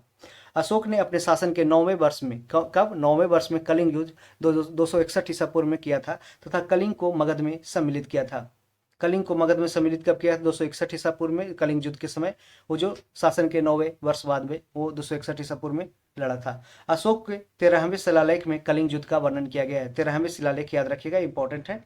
कलिंग युद्ध के बाद अशोक ने बौद्ध धर्म को अपनाया था। कलिंग युद्ध के बाद बहुत ज्यादा खूनपात को देखकर, खून खराबा देखकर अशोक ने है जो बौद्ध धर्म को अपना लिया था। उससे पूर्व वह शैव धर्म को मानता था। सब उससे पहले है जो वो किस धर्म को मानता था? शैव धर्म को। कलिंग युद्ध के बाद अशोक ने बौद्ध धर्म को अपनाया। उससे पूर्व वह किस धर्म को? शैव धर्म को मानता था। तो देखिए, याद रखिए, चंद्रगुप्त मौर्य किस धर्म का? जैन धर्म का। उसके बेटा जो बिंदुसार था वो आजीवक संप्रदाय को मानता था, और उसके बेटा जो अशोक है वो है जो प्रारंभिक में शैव धर्म को मानता था और बाद में उन्होंने बौद्ध धर्म को अपना लिया था। तो देख लीजिएगा, उस समय के जो कंट्राडिक्शन था, वो ब्राह्मण बात था, उसको किसी को नहीं माना वो, ठीक है। सिर्फ शैव धर्म को अशोक है जो मानता था। दिव्य बदान के अनुसार उपगुप्त ने अशोक को बौद्ध धर्म की दीक्षा दी। दिव्य बदान के अनुसार उपगुप्त ने किसमें? दिव्य बदान में ऐसा लिखा गया है, जो बौद्ध धर्म के शास्त्र है उसमें लिखा गया है कि उपगुप्त ने अशोक को बौद्ध धर्म की दीक्षा दी थी। अशोक के शासन के महत्वपूर्ण वर्ष देखते हैं कि 9वें वर्ष में कलिंग युद्ध किया था। 9वें वर्ष में कलिंग युद्ध। 10वें वर्ष में उन्होंने बोध गया की यात्रा की थी, और याद रखें 20वें वर्ष में लुम्बिनी की यात्रा की थी। तो लुम्बिनी की यात्रा 20वें वर्ष में और 10वें वर्ष में बोध गया की यात्रा अशोक ने की थी। अशोक ने कर घटाकर जो लुम्बिनी में किया था 1/8 कर दिया था। कितना? 1/8, ठीक है। 10वें वर्ष में बोध गया। 12वें वर्ष में कहा निगाली सागर की यात्रा किया था। 13वें वर्ष में धम्म का शिलालेखों में अंकन कराया था। धम्म का, जैसे धम्मम शरणम गच्छामि, ठीक है। 14वें वर्ष में उन्होंने धम्म महामात्रों की नियुक्ति की थी। 14वें वर्ष में धम्म महामात्रों एक धर्म का, जैसे क्या बोलते हैं, रिलीजियस मिनिस्टर, मंत्री, धर्म मंत्री का उन्होंने नियुक्ति करवाया था। और 20वें वर्ष में लुम्बिनी की यात्रा किया था, जहाँ पे अशोक ने कर घटाकर किया था, 1/8 कर दिया था, जहाँ पे गौतम बुद्ध का जन्म हुआ था। अशोक ने बौद्ध धर्म के प्रचार के लिए अपने पुत्र महेंद्र एवं पुत्री संघमित्रा को श्रीलंका भेजा था। तो अशोक ने बौद्ध धर्म के प्रचार के लिए किसको भेजा था? अपने पुत्र महेंद्र एवं पुत्री संघमित्रा को श्रीलंका भेजा था। अशोक ने तीसरी बौद्ध संगति का आयोजन है जो कहाँ किया था? पाटलिपुत्रा में किया था। थर्ड बौद्धिस्ट काउंसिल का आयोजन है जो पाटलिपुत्रा में अशोक के द्वारा किया गया। उसके पहले है जो प्रथम बौद्ध संगति है उसका आयोजन है जो सप्तपर्णी गुफा राजगृह में अजातशत्रु के द्वारा 483 BC में किया गया था। और उसके बाद सेकंड बौद्धिस्ट काउंसिल है, उसका आयोजन है जो कालाशोक ने कराया था वैशाली में, ठीक है, 383 BC में, ठीक है। अशोक ने लगभग 37 वर्षों तक शासन किया था। उसकी मृत्यु है जो 232 ईसा पूर्व में हो गई थी। अशोक के बाद उसके 10 उत्तराधिकारियों ने शासन किया। ये उत्तराधिकारी कौन थे? कुणाल था, उसका बेटा कुणाल, अशोक का बेटा कुणाल, बंधुपालित, इंद्रपालित, दसोन, दशरथ भी फेमस है, संप्रति, शालीसुक, देवधर्मन, सत्यधनुष एवं बृहद्रथ थे। जो बृहद्रथ है जो मौर्य वंश के सबसे अंतिम शासक था बृहद्रथ। मौर्य वंश का शासन है काल है जो 137 वर्षों का रहा था, 137 वर्षों का। और सबसे ज्यादा जो शासनकाल वर्ष रहा लगभग 300 वर्षों तक वो है जो गुप्त वंश का रहा था, ध्यान रखिएगा। अब हम देखते हैं बौद्ध धर्म एवं जैन धर्म के बारे में। बौद्ध धर्म की शुरुआत करते हैं। बौद्ध धर्म के संस्थापक थे गौतम बुद्ध। उनका जन्म हुआ था 563 ईसा पूर्व में लुम्बिनी नेपाल में हुआ था। कपिलवस्तु के लुम्बिनी में नेपाल में हुआ था। उन्हें शाक्य मुनि एवं लाइट ऑफ एशिया कहा गया है। एशिया का ज्योतिपुंज कहा जाता है। शाक्य मुनि एवं लाइट ऑफ एशिया, एशिया का ज्योतिपुंज गौतम बुद्ध को कहा जाता है। उनके बचपन का नाम सिद्धार्थ था। पिता का नाम सुधोधन, याद रखिएगा। माता महामाया देवी, माँ या मौसी, सौतेली माँ या मौसी का नाम था प्रजापति गौतमी नहीं, गौतम बुद्ध की है जो शुरुआत में सेवा की थी, क्योंकि शुरुआत में इनकी मम्मी जो माता है इनकी महामाया देवी, उनका है जो निधन हो गया था। उनकी पत्नी का नाम था यशोधरा, जो 16 वर्ष की आयु में उनके साथ विवाह हुआ था। उनकी पत्नी का नाम क्या था? यशोधरा। 16 वर्ष की आयु में विवाह हुआ था गौतम बुद्ध का। गौतम बुद्ध के पुत्र का नाम क्या था? राहुल था। बुद्ध ने कितने 4 दृश्य देखे थे? बुढ़ा व्यक्ति को देखा, बीमार व्यक्ति को देखा, एक लाश को देखा और एक सन्यासी को देखा। तब उनके मन में है जो ये तीनों चारों को देखने के बाद है जो उनके मन में सन्यासी बनने का विचार है जो प्रबल हो गया। इसलिए उन्होंने 29 वर्ष की आयु में है जो गृह त्याग कर सन्यास को अपना लिया, जिसे बौद्ध भाषा में है जो गृह जो महाभिनिष्क्रमण शब्द से शब्द बोला गया है कि महाभिनिष्क्रमण 29 वर्ष की आयु में जब वो गृह त्याग किया तो महाभिनिष्क्रमण उस विधि को बोला गया, ठीक है। 6 वर्षों की तपस्या के बाद 35 वर्षों की आयु में 29 6 35 की आयु में उन्हें ज्ञान की प्राप्ति हुई। उसके बाद उन्हें तथागत एवं बुद्ध कहा गया। तथागत एवं बुद्ध कहा गया गौतम बुद्ध को 35 वर्ष की आयु में उन्हें ज्ञान की प्राप्ति हुई। तब उन्हें ज्ञान की प्राप्ति है जो बैसाख पूर्णिमा को पीपल ब्रिज याद रखिएगा के नीचे निरंजना, या जिसे अभी फल्गु नदी गया में है, बोध गया में, उसके तट पे हुई थी। बौद्ध धर्म के 4 आर्य सत्य हैं। दुख है, दुख समुदाय है, दुख निरोध है, दुख निरोध मार्ग है। तो क्या है? संसार है जो दुखमय है, जिसके पास जाओ उसके पास सारे के पास दुखी है। आप एक गाना भी याद रखिएगा, याद होगा जो, तो मुझे एक गाना याद आ गया जो हाथी मेरे साथी में जो राजेश खन्ना है जो अभिनय किए थे, उसमें ये गाना गाया है कि दुनिया में कितना गम है, मेरा गम कितना कम है, जब देखे दुनिया के गम को, अपना गम हम भूल गए, दुनिया में कितना गम है, मेरा गम कितना कम है। तो इस तरीके से है जो हम यहाँ पे बौद्ध धर्म के जो 4 आर्य सत्य है जो दिखा रहा है कि यहाँ पे दुख है तो संसार है जो दुखमय है, दुख समुदाय है, दुख का कारण क्या है? ये तृष्णा है, लोभ है, मोह है, ठीक है, लालच है। दुख का निरोध भी है, अगर दुख आ रहा है तो उसका कारण भी है कि उससे कैसे हटा जाए, ठीक है। तो दुख निवारण हेतु तृष्णा पर विजय करना आवश्यक हो जाता है। तो तृष्णा जो लोभ मोह लालच है जो इस पे विजय पाना आवश्यक हो जाता है। दुख निरोध मार्ग है, दुख का एक निरोध मार्ग भी है, उसके थ्रू अगर जाएंगे तो आप है जो दुख का निवारण हो जाएगा। तो दुख निवारण हेतु है जो अष्टांगिक मार्ग आवश्यक है, 8 फोल्ड पाथ है जो आवश्यक है, ठीक है। आगे बढ़ते हैं। अब हम देखते हैं बौद्ध धर्म का जो अष्टांगिक मार्ग है, 8 फोल्ड पाथ है, वो क्या क्या है।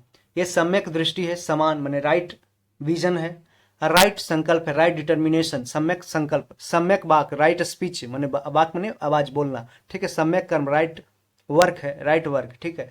सम्यक आजीव, ठीक है, राइट एक्शन, ये हो गया कर्म या एक्शन, ठीक है। सम्यक आजीव जो राइट लाइवलीहुड है, जीवन जीने की इच्छा, ठीक है, मतलब कि जो कमाने की इच्छा, ठीक है। सम्यक व्यायाम, राइट एक्सरसाइज, सम्यक स्मृति, राइट मेमोरी, ठीक है। सम्यक समाधि जो राइट क्या बोलते हैं इसको, मेडिटेशन। बौद्ध धर्म के त्रिरत्न थे क्या क्या? बुद्ध, धम्म और संघ। बुद्धम धम्मम, बुद्धम शरणम गच्छामि, धम्मम शरणम गच्छामि, संघम शरणम गच्छामि। तो बौद्ध धर्म के त्रिरत्न थे ये, बुद्धम, धम्मम और संघम थे।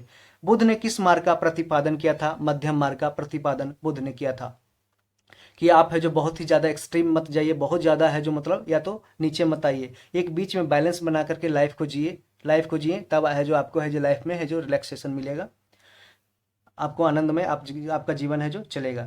बुद्ध ने अपने उपदेश किस भाषा में दिए थे? पाली भाषा में दिए थे। क्वेश्चन बीपीएससी द्वारा पूछा गया है कि बुद्ध ने अपने उपदेश किस भाषा में दिए थे? पाली भाषा में। बुद्ध ने अपना पहला उपदेश है जो सारनाथ में दिए थे। कहाँ पे? सारनाथ में, जिसे कहा गया धर्म चक्र परिवर्तन के नाम से संबोधित किया गया था। बुद्ध का पहला उपदेश सारनाथ में। यहाँ पे सम्यक, सारनाथ में सम्यक है जो सम्यक स्तूप है सारनाथ में। बुद्ध ने सर्वाधिक उपदेश है जो कौशल की राजधानी श्रावस्ती में दिया था। कौशल की राजधानी श्रावस्ती में गौतम बुद्ध ने सर्वाधिक उपदेश दिए थे। बुद्ध की मृत्यु है जो 483 ईसा पूर्व में कुशीनगर, जो मल्लों की राजधानी कुशीनगर में हुआ था, ठीक है, कुशीनारा भी बोलते हैं इसे, कुशीनगर मल की राजधानी में 80 वर्ष की अवस्था में हुई थी। 80 वर्ष की आयु में गौतम बुद्ध की मृत्यु है जो 483 ईसा पूर्व में कुशीनगर मल्लों की राजधानी में हुई थी। बुद्ध के प्रथम गुरु कौन थे? अलार कलाम। बुद्ध के प्रथम गुरु थे अलार कलाम जो वैशाली के थे, तथा द्वितीय गुरु रुद्रक रामपुत्र राजगिरी में थे। बुद्ध के प्रथम गुरु कौन थे? अलार कलाम थे जो वैशाली में थे, तथा द्वितीय गुरु है जो रुद्रक रामपुत्र जो राजगिरी में थे। देखते हैं बौद्ध धर्म के 10 शील या आचरण। 10 शील आचरण का क्या? सत्य है, असत्य है। देखिए सत्य है, अहिंसा है, सत्य अहिंसा, सत्य बोलना, मारकाट नहीं करना, हिंसा नहीं करना, अहिंसा। आस्तेय मतलब चोरी नहीं करना। अपरिग्रही माने जमा जो धन है, धन का जमा नहीं करना या किसी से त्याग नहीं करना। ब्रह्मचर्य है जो मतलब है जो ब्रह्मचर्य अवस्था में ही रहना है, जो आप वैवाहिक जीवन में है जो 25 वर्ष के अवस्था के पहले या माने किस लिमिट है उसके अनुसार आप है जो ब्रह्मचर्य रहेंगे, सेक्सुअल लाइफ में आप नहीं जाइएगा।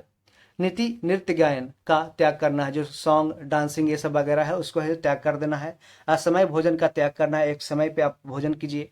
कोमल सैया का त्याग करना है, ऐसा नहीं हो कि बहुत ज़्यादा आपका बेड है जो बहुत ही कोमल हो। श्रृंगार प्रसाधनों का त्याग करना, बहुत ज़्यादा ये जो श्रृंगार प्रसाधन है उसका उपयोग नहीं करना है। मद्य सेवन नहीं करना है, ठीक है। तो ये 10 शील है, 10 आचरण थे जो बौद्ध धर्म में दिए गए थे। अब देखते हैं बुद्ध के जीवन के घटनाक्रम एवं उसके प्रतीक। जन्म इनका जो घटना है वो कमल प्रतीक है। जन्म की घटना है जो कमल से प्रतीक किया गया है। और यौवन है जो साढ़ मतलब बैल से उल्लेखित किया गया है। तो जन्म का प्रतीक है कमल, यौवन का प्रतीक है साढ़। महाभिनिष्क्रमण मतलब गृह त्याग, जो 29 वर्ष की अवस्था में उन्होंने गृह त्याग किया था सन्यासी बनने के लिए, वो घोड़ा उनका प्रतीक है, घोड़ा से वो निकले थे। संबोधि है जो ज्ञान प्राप्ति हुआ था, ये पीपल या बोधि वृक्ष, पीपल या बोधि वृक्ष जिसे बोलते हैं, ये इसका प्रतीक है संबोधि का। जो ऋजुपालिका निरंजना नदी जो बुद्ध गया में है, फल्गु नदी जिसे बोलते हैं। महापरिनिर्वाण कहाँ हुआ था, या महापरिनिर्वाण मतलब मृत्यु हुआ था, इसका प्रतीक है पद चिन्ह या स्तूप। स्तूप कहाँ कहाँ है, ये जैसे सम्मक स्तूप है जो सारनाथ में है, सबसे बड़ा स्तूप है जो सांची स्तूप है जो ये खजुराहो मध्य प्रदेश में है।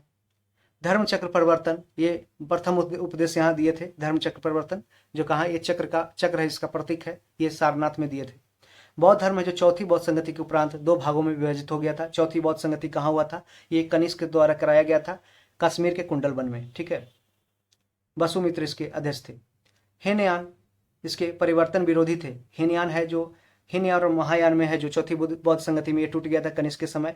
हीनयान का मतलब ये था कि वो पहले से जो बौद्ध धर्म चला आ रहा था उसी को है जो वो कैरी आगे करना चाहते थे, जबकि महायान है जो बौद्ध धर्म के एक मूर्ति रूप में विकसित करना चाहते थे, बौद्ध भगवान के एक मूर्ति बनाना स्टार्ट कर दिए। तो कनिष्क के समय में जो बौद्ध धर्म की है जो मूर्ति का निर्माण होना जो गंधार और मथुरा में स्टार्ट हो गया था, ठीक है। तो ये महायान है जो परिवर्तन समर्थक थे, मतलब है कि ऐसा कुछ है जो उसमें चेंजिंग लाना चाहते थे, ठीक है, बौद्ध धर्म में। और फिर 8वीं सदी में बौद्ध धर्म के आडंबर वाले शाखा है जो वज्रयान, उसका विकास हुआ था। वज्रयान का विकास जो तिब्बत क्षेत्र में फैला हुआ है वो बौद्ध धर्म के आडंबर वाले शाखा वज्रयान का विकास हुआ। लद्दाख जो पहाड़ी इलाका में ज्यादातर वज्रयान देखने को मिलता है, ठीक है। ये जादू मंत्र, ये टोना आदि में ये निपुण है। अब हम देखते हैं बौद्ध धर्म के त्रिपिटक। यहाँ से क्वेश्चन है जो मिलाने के लिए दिए जाते हैं। सुत्त पिटक, विनय पिटक और अभिधम पिटक, 3 है जो त्रिपिटक इसे बोला गया है बौद्ध धर्म में। तो पूछा भी जाता है कि त्रिपिटक है जो किस धर्म से संबंधित है, तो ये बौद्ध धर्म से संबंधित है। सुत्त पिटक क्या होता है, ये बुद्ध के उपदेशों का जो संकलन है, ये बुद्ध के जितने भी उपदेश दिए हैं उसका संकलन है जो सुत्त पिटक में किया गया है, मतलब, ठीक है, याद रखिएगा। सबसे बृहत पिटक है जिसका संकलन आनंद ने किया था। आनंद ने जो बुद्ध के जो शिष्य थे आनंद, उन्होंने है जो सबसे बृहत पिटक जिसका संकलन है जो आनंद ने किया था। ये कौन थे, ये सुत्त पिटक, ठीक है। इसमें बुद्ध के उपदेशों का संकलन किया गया। तो पूछा भी जाता है कि सबसे बड़ा जो सबसे बृहत पिटक था वो कौन था, वो सुत्त पिटक था। विनय पिटक क्या था, ये संघ के नियमों का संकलन था। जो संघ में जो बौद्ध भिक्षु रह रहे थे उसको कैसे रहना, किस तरीके से रहना, उसके नियम है जो संघ के नियम है जो विनय पिटक में दिया गया था। तो सबसे लघुत्तम था, सबसे छोटा था पिटक, वो है था ये विनय पिटक था, जिसका संकलन किसने किया था, उपाली ने किया था। कौन किया था, उपाली, ठीक है, याद रखिएगा। और इसका बृहत पिटक सुत्त पिटक का जो संकलन किया था आनंद ने किया था। अभिधम पिटक है जो बुद्ध के दार्शनिक विचारों का संकलन किया गया था। इसमें जो फिलोसफिकल जो बातें हैं जो बुद्ध ने की थी उसको अभिधम पिटक में किया गया था। तो याद रखिएगा, विनय मतलब जो आचार विचार होता है वो संघ के नियम होता है, ठीक है। सुत्त मतलब बुद्ध के उपदेशों का फार्मूला, ठीक है, उपदेशों का संकलन किया गया था सुत्त में, याद रखिएगा। अभिधम में बुद्ध के दार्शनिक विचार अभिधम पिटक में दिया गया है। उसका जो संकलन है जो मोगलीपुत्र तिस ने किया था। मोगलीपुत्र तिस ने है जो इस पिटक का संकलन किया था, और तीसरे बुद्धिस्ट काउंसिल के ये अध्यक्ष भी रहे थे, मोगलीपुत्र तिस, ठीक है, जिसका अध्यक्षता किया गया था मोगलीपुत्र तिस के द्वारा। और ये कब हुआ था, ये अशोक के समय में 250 BC के में हुआ था ये, ठीक है, पाटलिपुत्र में। अब देखते हैं बौद्ध संगति या सभा, ठीक है, यहाँ से भी क्वेश्चन सारे उठाए जाते हैं। इसको याद करने का एक ट्रिक हम बताएंगे इसमें। जैसे तक प्रथम संगति है, द्वितीय संगति है, तृतीय, टोटल 4 बौद्ध संगति हुआ, ठीक है, याद रखिएगा 4 हुआ। पहला हुआ 483 में, दूसरा 383 में और तीसरा 251 में। BC में, सारे BC में है, ठीक है, बौद्ध के जो ईसा मसीह के जन्म के पहले वाले में, और ईस्वी की प्रथम शताब्दी जो 1 एडी में जो प्रथम शताब्दी हुआ था, ठीक है, वो कनिष्क के समय में, मतलब कि ये ईसा मसीह के जन्म के आसपास हुआ था, ठीक है। तो यहाँ पे राजगिरी स्थान है, यहाँ पे वैशाली है, ये पाटलिपुत्रा में प्रथम राजगिरी में, ठीक है। उसके शासक कौन थे उस समय? अजातशत्रु, और अध्यक्ष थे महाकश्यप।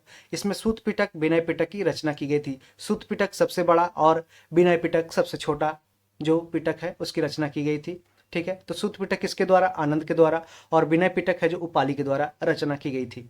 अब द्वितीय देखते हैं। द्वितीय 383 ईसा पूर्व में हुआ था, ये वैशाली में हुआ था, जो अभी वैशाली हाजीपुर है। कालाशोक के शासक इस समय के शासक थे द्वितीय में, और सभा कामी जो अध्यक्ष थे। महासंघिक एवं स्थावीर के रूप में बौद्ध धर्म का विभाजन हुआ था। तो महासंघिक और स्थावीर किसके है जो विशेषताएं हैं? तो ये है जो बौद्ध संगति के है, बौद्ध धर्म के है, ठीक है। तृतीय बौद्ध संगति याद रखिएगा 251 ईसा पूर्व में हुआ था, ये पाटलिपुत्र स्थान पे हुआ था और अशोक के समय में हुआ था। मोगलीपुत्र तिस्सा इसके अध्यक्ष थे, और अभिधम पिटक के संकलन इसमें किया गया था तीसरे बुद्धिस्ट काउंसिल में, और इसके मोगलीपुत्र ने इसका अभिधम पिटक का संकलन किया था। और चतुर्थ बौद्ध जो संगति है उसका जो प्रथम ईस्वी की प्रथम शताब्दी मतलब 1 एडी में किया गया था, कुंडलवन कश्मीर में कनिष्क के शासनकाल में किया गया था। और वसुमित्र और अश्वघोष दोनों ने मिलकर, इसके मेन अध्यक्ष थे वसुमित्र, अश्वघोष उपाध्यक्ष थे। अश्वघोष है जो उपाध्यक्ष थे और वसुमित्र अध्यक्ष थे। महायान एवं अहेनयान में विभाजन हो गया था गौतम, ये बौद्ध संगति का, ठीक है, बौद्ध धर्म का, ठीक है, सॉरी, बौद्ध धर्म का महायान एवं हीनयान में विभाजन हो गया था। और बाद में 8वीं सदी में है जो वज्रयान के रूप में एक तीसरे बौद्ध शाखा के रूप में देखने को मिला था, जो पहाड़ी इलाकों में जैसे लद्दाख तिब्बत क्षेत्र में देखने को मिलता है, जो जिसकी मुख्य उनका जो माना जाता है वो तारा है, तारा जिसकी पूजा करते हैं वो लोग तारा, और वो जादू टोना आदि में विश्वास करते हैं, मंत्र आदि में विश्वास करते हैं वज्रयान वाले। याद रखिएगा इसको कैसे याद करें। देखिए 483 383 100 का गैप आ रहा है, 251 और तो याद रहेगा ईस्वी की प्रथम शताब्दी, तो 251 250, ये 483 383। अशोक के समय याद रखिएगा, अशोक है जो 261 में कलिंग पे युद्ध किया था, उसके 10 साल बाद है जो 251 में है जो उन्होंने है जो तीसरे बौद्ध संगति का आयोजन कराया था। तो देखिए इसको याद रखिएगा RVP, ठीक है, RVP याद रखिएगा, कुंडलवन कश्मीर, RVP पी से पाटलिपुत्र, भी से वैशाली और आर से राजगिरी। और इसको एक याद रखिएगा, ठीक है, एक के, ठीक है, एक याद रखेगा। चौथा है आपको ऑटोमेटिक याद रहेगा, यहाँ पे के है तो कुंडलवन कश्मीर कनिष्क, ठीक है। और ये अशोक है, ये कालाशोक है, ठीक है, और इसका अजातशत्रु है। और यहाँ पे MS, ठीक है, MSM भी, ठीक है। और यहाँ पे देखिए 30 है तो तीसरा आ गया, ये 30 आ गया, मोगलीपुत्र तिस्सा। अब पहला में महाकश्यप है, महान सबसे बड़ा कौन था, ठीक है, सबसे प्रथम हुआ तो मतलब सबसे पहले तो महाकश्यप, इसको याद रखिएगा। और सबसे अंतिम में आया था वसुमित्र, और इसका अश्वघोष उपाध्यक्ष था। और मोगलीपुत्र तिस्सा है जो इसका तृतीय में था। और सवा कम याद रखिए, MSM भी याद रखिएगा। तो आगे बढ़ते हैं। बौद्ध धर्म का परम लक्ष्य क्या था? ये निर्वाण की प्राप्ति करना। बौद्ध धर्म का परम लक्ष्य क्या है? कि निर्वाण की प्राप्ति करना। मतलब कि ऐसा नहीं है कि निर्वाण है जो मतलब या तो आप है जो मृत्यु के बाद ही निर्वाण की प्राप्ति होगी, उसे महापरिनिर्वाण बोलते हैं। जबकि निर्वाण है जो आप यदि अपने लक्ष्य को प्राप्त कर लिए हैं, ठीक है, तो आप दूसरे को मार्ग दिखाइएगा कि आप भी है जो जिसे एक नया शब्द दिया गया उसको बाद में बताएंगे, ठीक है। तो निर्वाण मतलब हो गया कि आप है जो दूसरों को मार्ग दिखा रहे हैं निर्वाण की प्राप्ति, महानिर्वाण की प्राप्ति करने में। महानिर्वाण का मतलब, महापरिनिर्वाण का मतलब होता है कि बौद्ध धर्म की इनकी मृत्यु हो गई, ठीक है। बुद्ध के पुनर्जन्म की कथा है जो जातक कथा में मिलती है। बुद्ध के पुनर्जन्म की कथा है जो किसमें मिलती है? जातक कथा में मिलती है। देखिए बुद्ध चैत्य है जो बौद्ध धर्म का पूजा घर है। चैत्य क्या है? चैत्य है जो बौद्ध धर्म का पूजा घर है, जबकि स्तूप है वो बौद्ध धर्म के पवित्र अवशेषों का संग्रहण स्थल है, जहाँ पे जैसे सांची स्तूप, सम्यक स्तूप, ये जो यहाँ पे है सारनाथ में। बिहार क्या होता है? बिहार मतलब रहना, ठीक है, बौद्ध भिक्षुओं का निवास स्थान, ठीक है। बिहार मतलब बिहार, याद रखिएगा ये दोनों है जो बार बार पूछा जाता है। चैत्य और बिहार में डिफरेंस UPSC ने भी पूछा है, BPSC ने भी पूछा है कि चैत्य और बिहार में क्या अंतर है। तो चैत्य है जो बौद्ध धर्म का पूजा घर है, पूजा करने का स्थान है। जो कार्ले चैत्य है वो महाराष्ट्र में सबसे बड़ा चैत्य है, ठीक है। और बिहार है जो बौद्ध भिक्षुओं का निवास स्थान है, जैसे नालंदा महाविहार, यहाँ पे पढ़ाई भी होता था और वो रहने का आश्रय भी दिया गया था, ठीक है। स्तूप है जो बौद्ध धर्म के पवित्र अवशेषों का संग्रह स्थल है। जो गौतम बुद्ध के जो अवशेष है, जैसे नाखून है, बाल है, ये सब सारे को जो संग्रह किया गया, और बहुत सारे जो बहुत प्रसिद्ध जैसे नागसेन बौद्ध भिक्षु थे, उनका भी अवशेष है जो स्तूप के अंदर रखा गया है। ठीक है। अब देखते हैं हम जैन धर्म के बारे में। जैन धर्म के संस्थापक कौन थे? ऋषभदेव थे, जिनका प्रतीक था वृषभ यानी कि बैल। जैन धर्म के प्रथम तीर्थंकर कौन थे? ये ऋषभदेव थे, ऋषभदेव। उन्हें आदिनाथ भी कहा गया और वृषभनाथ भी कहा जाता है। आदिनाथ तो कई पूछा जाता है कि प्रथम जो आदिनाथ थे वो कौन सा तीर्थंकर थे, तो आप कंफ्यूज मत होइएगा, ये पहले थे, जिनका नाम ऋषभदेव भी या विश्वनाथ भी कहा जाता है। जैन धर्म में कुल कितने तीर्थंकर हुए? 24 तीर्थंकर हुए। 23वें तीर्थंकर कौन थे? पार्श्वनाथ थे, जिनका प्रतीक था क्या था इनका? देखिए, 23वें तीर्थंकर पार्श्वनाथ थे। इनका जन्म है जो काशी में हुआ था, काशी बनारस में। उनके पिता कौन थे? अश्वसेन थे। अश्वसेन काशी के राजा थे। उन्हें ज्ञान की प्राप्ति कहाँ हुआ था? समेत पर्वत पे हुई थी। उन्होंने 4 महाभारत की शिक्षा दी। समेत पर्वत पे हुआ था किनका? पार्श्वनाथ को ज्ञान की प्राप्ति हुई थी। उन्होंने 4 महाभारत की शिक्षा दी थी। पार्श्वनाथ ने 4 महाभारत की शिक्षा दी थी। सत्य बोलना है, अहिंसा नहीं करना है, ठीक है, हिंसा नहीं करना है, अहिंसा करना है।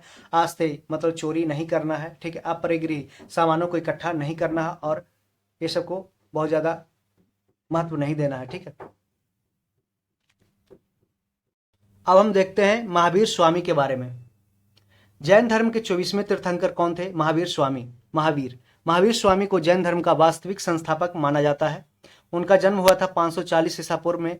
कुछ जगह इसको 499 ईसा पूर्व भी माना गया है, ठीक है। तो आप याद रखिएगा, इनका जन्म है जो 540 ईसा पूर्व में कुंडग्राम वैशाली में हुआ था। कहाँ? कुंडग्राम वैशाली में हुआ था। इनके पिता सिद्धार्थ कौन से कुल के थे? ज्ञात्री कुल के थे। ज्ञात्री कुल के प्रधान थे, जो लिच्छवी समाज माता था, ठीक है। उनकी माता है जो त्रिशला लिच्छवी गणराज की राजकुमारी थी। माता है जो त्रिशला लिच्छवी गणराज की राजकुमारी थी, और पिता है जो सिद्धार्थ ज्ञात्री कुल के प्रधान थे। उनकी पत्नी का नाम क्या था? यशोदा था। यशोदा उनकी पत्नी का नाम, और पिता सिद्धार्थ, माता त्रिशला, पत्नी यशोदा, पुत्री कौन थी? प्रियदर्शनी, और या जिसे अनुजा भी बोला गया था। उनकी पुत्री का नाम प्रियदर्शनी या अनुजा। जामाता या दामाद, जैसे दामाद को जामाता ही बोलते हैं, उनका नाम क्या था? जामाली या जमाली उनका दामाद था। उन्होंने 30 वर्ष की आयु में गृह त्याग कर दिया।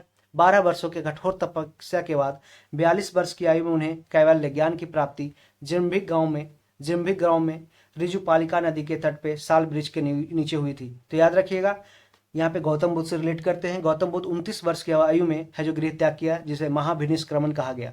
और 6 वर्षों बाद, 35 वर्षों के कठोर तपस्या के बाद गौतम बुद्ध को है जो 35 वर्ष की अवस्था में उन्हें ज्ञान की प्राप्ति हुई। कहाँ पे? ये बोध गया में निरंजना नदी, जिसे फल्गु नदी भी बोलते हैं, बोध गया में पीपल ब्रिज के नीचे। और जबकि 30 वर्ष की आयु में गृह त्याग कौन किए? ये महावीर किए।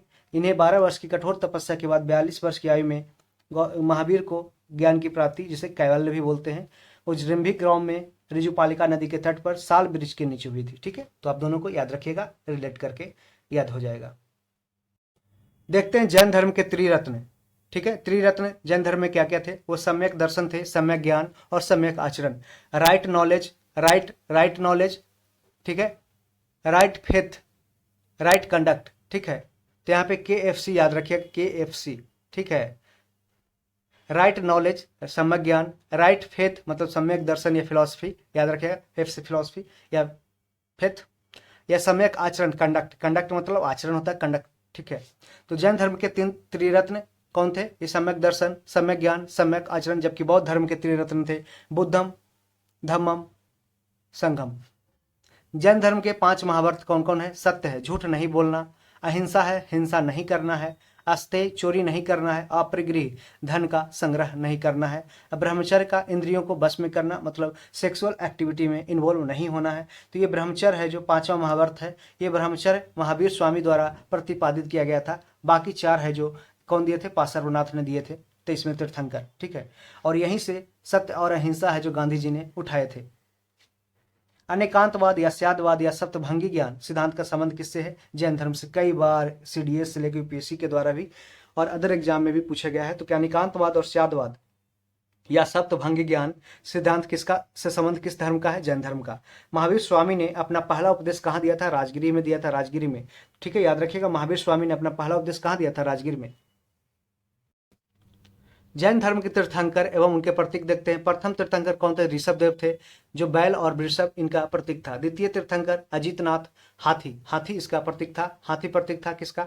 द्वितीय तीर्थंकर अजितनाथ का। ये और याद रखिएगा तीसरे कौन थे? ये संभवनाथ थे, तीसरे तीर्थंकर थे, जो दरोगा द्वारा पूछा भी गया कि तीसरे तीर्थंकर कौन थे, तो संभवनाथ थे। ठीक है, और 23वें तीर्थंकर कौन थे? पार्श्वनाथ था, जिनका सर्प है, सांप है जो, और ये प्रतीक था। ठीक है, 24वें तीर्थंकर कौन थे? महावीर स्वामी, जिनका सिंह है जो प्रतीक था। तो महावीर स्वामी के अतिरिक्त 12वें तीर्थंकर वासु पूज्य का जन्म है जो बिहार में हुआ था। महावीर स्वामी के अतिरिक्त महावीर स्वामी का भी जन्म बिहार में हुआ था, वैशाली के कुंडग्राम में हुआ था। और 12वें जो तीर्थंकर थे कौन थे? वासु पूज्य थे, वासु पूज्य, उनका जन्म बिहार में हुआ था। तो पूछ भी सकता है क्वेश्चन कि महावीर स्वामी के अलावा है जो बिहार में कौन से जैन तीर्थंकर का जन्म हुआ था? तो 12वें तीर्थंकर का जन्म हुआ था, जिनका नाम वासु पूज्य था।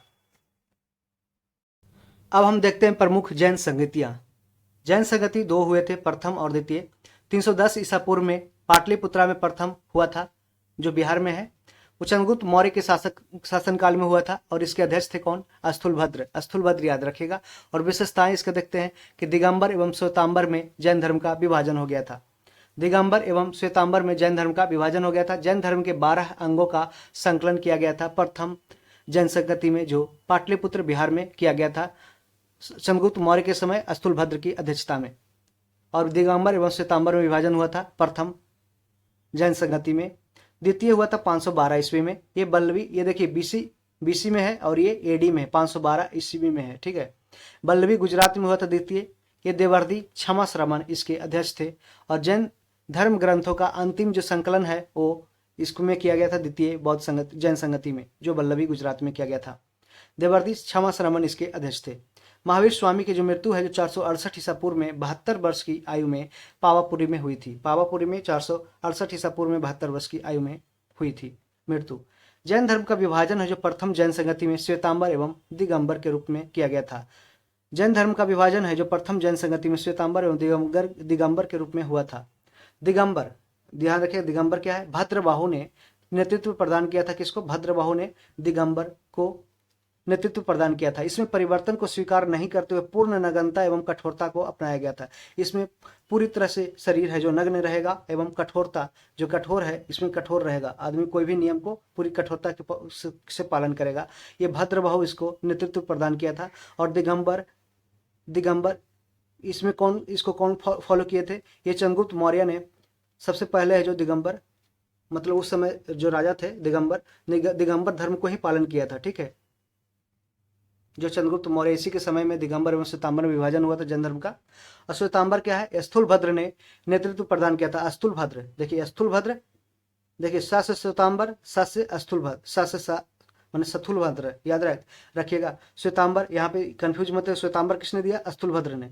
ठीक है, इसमें श्वेत वस्त्र पहनने की परंपरा थी तथा यह दिगंबर की तुलना में कम कठोर था। इसमें परिवर्तन को स्वीकार किया गया। तो ठीक है, तो दिगंबर और श्वेतांबर में है जो पहले जैन संगति में है जो बंटवारा हो गया था, जिसमें श्वेतांबर है जो श्वेत वस्त्र धारण करता था, और इसमें कठोर जो नियम था उसकी कठोरता भी कम थी, और परिवर्तन को स्वीकार किया गया। और दिगंबर में जबकि भद्रबाहु के द्वारा नेतृत्व प्रदान किया गया, और इसमें है जो कठोरता बहुत ज्यादा था, और इसमें पूरी तरह से शरीर है जो नग्न था। ठीक है, और चंद्रगुप्त मौर्य ने इसी दिगंबर को फॉलो किया था। अब हम देखते हैं शुंग वंश को। ठीक है, मौर्य वंश के अंतिम शासक कौन था? बृहद्रथ था, जिसकी हत्या कर पुष्यमित्र शुंग ने 185 ईसा पूर्व में शुंग वंश की स्थापना की थी। पुष्यमित्र शुंग ब्राह्मण था, वह बृहद्रथ का सेनापति था। देखिए पहले है जो ब्राह्मण कोई आ नहीं रहा था, उसके बाद पुष्यमित्र शुंग आया जो ब्राह्मण था, वह बृहद्रथ का सेनापति था। उन्होंने उसकी हत्या कर शुंग वंश की स्थापना 185 बीसी में किया था। पुष्यमित्र ने सेनानी की उपाधि है जो पुष्यमित्र शुंग ने लिया था। उसने यवनों के आक्रमण को है जो विफल कर दिया था। तो पूछा भी जाता था यवन के आक्रमण के विफल किसने किया था? तो पुष्यमित्र शुंग ने, और उन्होंने सेनानी की उपाधि धारण की थी। याद रखिएगा, सेनानी बोला गया पुष्यमित्र शुंग को, जबकि सैनीय है जो विक्रम बिंबिसार को बोला गया सैनीय। ठीक है, सैनीय बिंबिसार, जो उन्होंने सबसे पहले सेना की जो अरेंजमेंट किया था, व्यवस्था किया था। ठीक है, पुष्यमित्र ने 2 अश्वमेघ यज्ञ करवाए थे। इसमें पुरोहित था पतंजलि। पतंजलि पुरोहित था किसमें? ये पुष्यमित्र के दरबार में ये अश्वमेघ 2 अश्वमेघ करवाया था। कौन? पुष्यमित्र शुंग ने। ठीक है। पुष्यमित्र की मृत्यु के बाद उसका पुत्र था अग्निमित्र। अग्निमित्र 148 ईसा पूर्व में राजा बना था। कालिदास के नाटक मालविक अग्निमित्रम में अग्निमित्र एवं मालविका का वर्णन किया गया है। तो पुष्यमित्र की मृत्यु के बाद उसका पुत्र है जो अग्निमित्र, उसका अर्थ 148 ईसा पूर्व में राजा बना था वो। कालिदास की नाटक किसने मालविक अग्निमित्र की किसने है जो रचना की है? कालिदास ने। तो कालिदास के रघुवंशम, मालविक अग्निमित्रम, मेघदूतम, विक्रम उर्वशीयम, इसके कालिदास की रचना है। अग्निमित्र एवं मालविका का वर्णन किया गया। इस वंश का अंतिम शासक कौन था? देवभूति था। ठीक है। तो शुंग वंश का अंतिम शासक देवभूति और मौर्य वंश का जो अंतिम शासक था बृहद्रथ था। अब देखते हैं कण्व वंश। कण्व वंश की स्थापना है जो वसुमित्र ने देवभूति की हत्या कर, देवभूति है जो कण्व वंश की, ये शुंग वंश के अंतिम शासक था देवभूति, उसकी हत्या कर है जो वसुमित्र ने ये कण्व वंश की स्थापना किया था। वसुमित्र शुंगों के अमात्य या मंत्री थे। ठीक है। तो वसुमित्र कौन था? ये शुंग वंश के समय उसके मंत्री थे। कण्व वंश भी ब्राह्मण वंश था और शुंग वंश भी ब्राह्मण वंश था। इस वंश का अंतिम शासक था सुशर्मा। सुशर्मा है जो कण्व वंश का अंतिम शासक था। सातवाहन वंश के संस्थापक सिमुक। सातवाहन वंश के संस्थापक कौन था? सिमुक था। सिमुक याद रखिएगा। सिमुक ने सुशर्मा की हत्या कर कण्व वंश का अंत कर दिया। तो सातवाहन वंश के संस्थापक सिमुक ने सुशर्मा की हत्या कर कण्व वंश का जो अंत कर दिया था। आप जानते हैं कुषाण वंश। कुषाण वंश से ढेर सारे क्वेश्चन बनाए जाते हैं। भारत आने वाले विदेशियों में कुषाण सबसे अंतिम था। विदेशियों के आने का क्रम हिंद यूनानी इंडो ग्रीक शक पहला कुषाण, ये है जो सीरीज है जो याद रखिएगा। जो बढ़ते क्रम में सबसे पहले हिंद यूनानी आए, इंडो ग्रीक आए, उसके बाद शक आए। शक जो रुद्रदामन था वो भी एक शक था। पहलव आए, फिर कुषाण जो कनिष्क थे, कुषाण अंतिम में आए। ठीक है। तो कुषाण वंश भारत आने वाले विदेशियों में कुषाण सबसे अंतिम था। विदेशियों के आने का क्रम था हिंद यूनानी, शक, पहलव, कुषाण। कुषाण है जो चीन के यूची तोखरी जाति से संबंधित है। कुषाण वंश है जो चीन के यूची तोखरी जाति से संबंधित है। क्वेश्चन पूछा जाता है। चीन के यूची तोखरी जाति से संबंधित, यूची या तोखरी जाति से संबंधित थे। कुषाण वंश के संस्थापक थे कौन? कुजुल कटफिसस। कुजुल कटफिसस था जो कुषाण वंश के संस्थापक था। इस वंश का सबसे प्रमुख शासक कनिष्क रहा। कुषाण वंश की राजधानी था पुरुषपुर या पेशावर एवं मथुरा था। तो ये देखिए दरोगा मेंस में क्वेश्चन है जो ये पूछा गया था, कुषाण वंश की राजधानी कहाँ था? तो ये एक पुरुषपुर जो पेशावर में है, ठीक है, और एक मथुरा था, ठीक है, उत्तर प्रदेश में। अश्वघोष जिन्होंने बुद्ध चरित्र की रचना की वो कनिष्क ने पाटलिपुत्रा से विजित किया था। अश्वघोष जिन्होंने बुद्ध चरित्र की रचना की जो कनिष्क ने है जो पाटलिपुत्रा से जीता था। ठीक है। पाटलिपुत्र से कनिष्क ने अश्वघोष को जीता था जिन्होंने बुद्ध चरित्र की रचना की थी। कनिष्क के समय में गांधार एवं मथुरा है जो कला का विकास हुआ। कनिष्क के समय में गांधार एवं मथुरा में कला का जो गांधार कला एवं मथुरा कला का जो विकास है जो किसके समय हुआ था? कनिष्क के समय में। कनिष्क ने ही चौथी बुद्ध संगति का आयोजन है जो कुंडलवन कश्मीर में कराया था वसुमित्र की अध्यक्षता में। कनिष्क ने 78 ईस्वी में राजा बनने के अवसर पर शक संवत है जो चलवाया था। कनिष्क ने 78 ईस्वी में राजा बनने के अवसर पर शक संवत चलाया था जिसे भारत सरकार ने अपने कैलेंडर वर्ष में शामिल किया है। कनिष्क के समय सिल्क मार्ग पर कुषाणों का आधिपत्य था। कनिष्क के समय ही जो सिल्क रूट है जो इसने चलवाया था उस पर कुषाणों का एकाधिकार था। ठीक है। आप देखते हैं गुप्त वंश। गुप्त वंश की स्थापना है जो श्रीगुप्त ने की थी 240 ईसा पूर्व ईस्वी 240 से 280 ईस्वी में की थी। ठीक है। श्रीगुप्त वहां के शासनकाल रहा था। श्रीगुप्त का उत्तराधिकारी है जो घटोत्कच गुप्त था 280 से 320 ईस्वी तक। वह प्रथम गुप्त शासक था जिसने महाराजा की उपाधि ली थी। तो महाराजा की उपाधि सबसे पहले किसने लिया था? घटोत्कच ने लिया था। घटोत्कच ने। गुप्त वंश की स्थापना किसने किया था? श्रीगुप्त ने किया था। चंद्रगुप्त प्रथम जो 320 से 335 ईस्वी तक राज किया, उसका गुप्त वंश का जो वास्तविक संस्थापक था चंद्रगुप्त प्रथम को ही माना जाता था।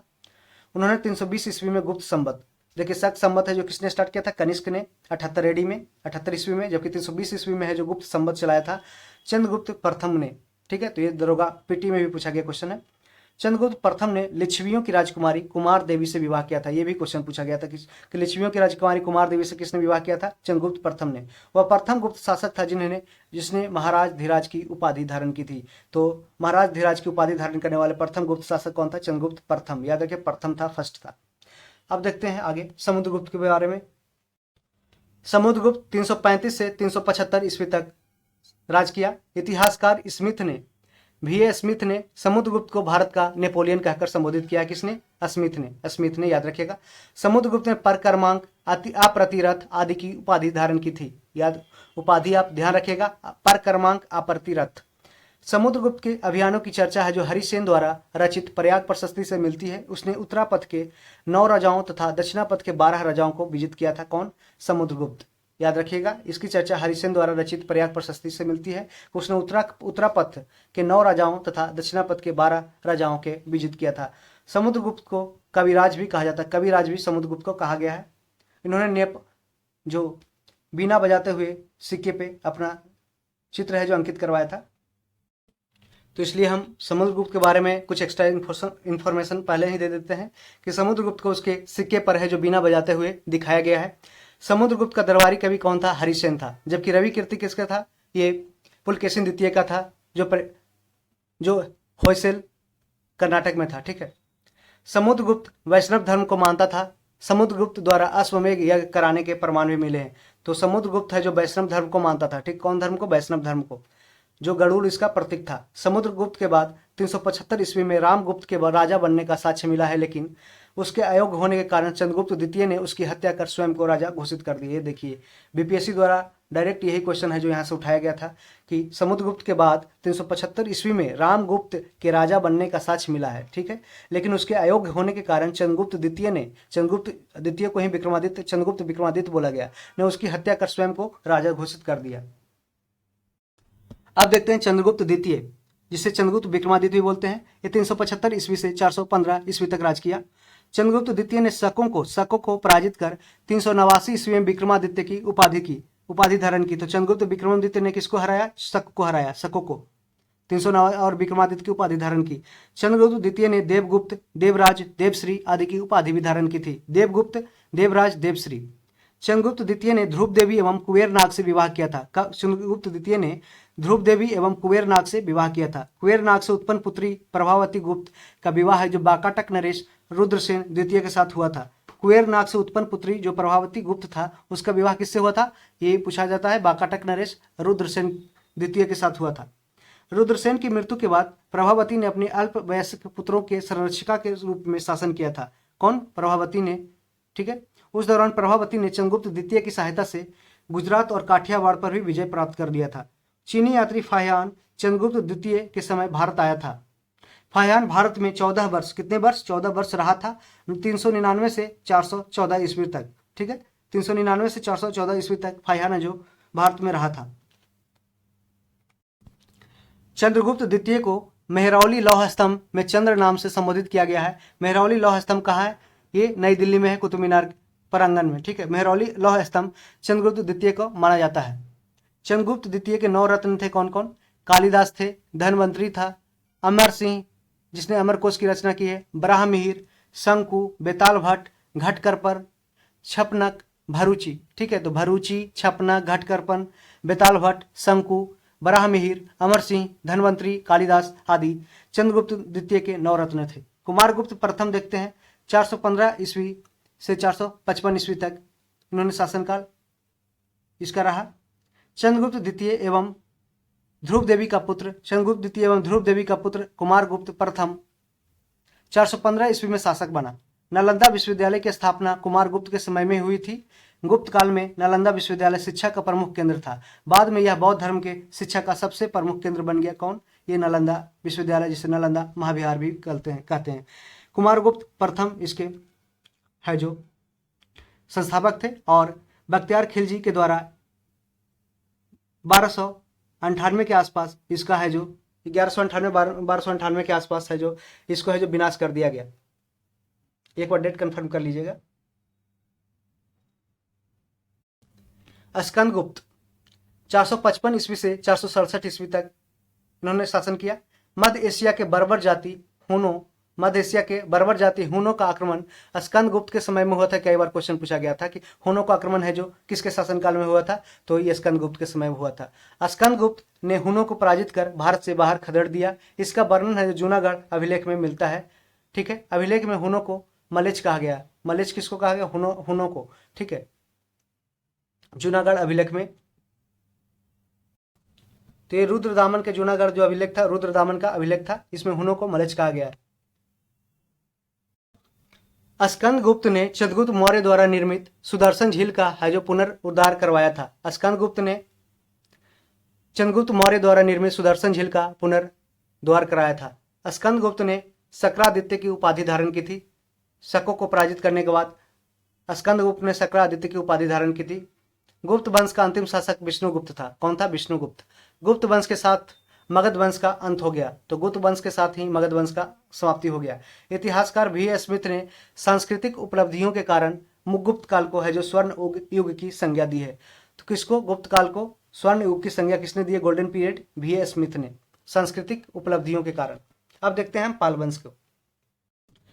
पाल वंश की स्थापना है जो गोपाल ने 750 ईस्वी में की थी। गोपाल ने ओदंतपुरी विश्वविद्यालय जो बिहार शरीफ में है, उसकी स्थापना बिहार शरीफ में की, ठीक है। इस वंश का सबसे प्रमुख शासक धर्मपाल था। इस वंश का सबसे प्रमुख शासक धर्मपाल ने विक्रमशिला विश्वविद्यालय जो भागलपुर में है उसकी स्थापना की। सोमपुर महाविहार जो वर्तमान में बांग्लादेश में है, सोमपुर महाविहार, उसका निर्माण भी धर्मपाल ने करवाया था। धर्मपाल ने त्रिपक्षीय संघर्ष, ट्राइपार्टाइट स्ट्रगल में प्रतिहारों एवं राष्ट्रकूटों से संघर्ष किया था। धर्मपाल ने, किसने? धर्मपाल ने। प्रतिहार था, राष्ट्रकूट था और पाल था। धर्मपाल है जो प्रतिहार शासक वत्सराज से पराजित हो गया था। धर्मपाल है जो प्रतिहार शासक किससे? वत्सराज से पराजित हो गया था। बाद में धर्मपाल ने राष्ट्रकूट शासक ध्रुव और प्रतिहार शासक वत्सराज को पराजित किया। बाद में है जो धर्मपाल ने राष्ट्रकूट शासक ध्रुव और प्रतिहार शासक वत्सराज को पराजित किया। उसने कुछ समय के लिए कनौज जो उत्तर प्रदेश में है उस पर अधिकार भी किया था। उसने कुछ समय के लिए कनौज पर अधिकार भी किया था। कौन? धर्मपाल ने। तो त्रिपक्षीय संघर्ष किसके बीच हुआ था? प्रतिहार, राष्ट्रकूट और पाल के बीच। धर्मपाल ने उत्तरापद स्वामी की उपाधि धारण की थी। याद रखिएगा, हमेशा ही क्वेश्चन भी पूछा गया है कि धर्मपाल ने उत्तरापद स्वामी किसकी उपाधि धारण की। उत्तरापद स्वामी किसको कहा गया? धर्मपाल को। धर्मपाल के बाद उसका पुत्र है जो देवपाल, 810 ईस्वी में शासक बना। देवपाल ने मुंगेर को अपनी राजधानी बनाया। कहाँ? मुंगेर को अपनी राजधानी बनाया था देवपाल ने। उसके पहले कौन बनाया था?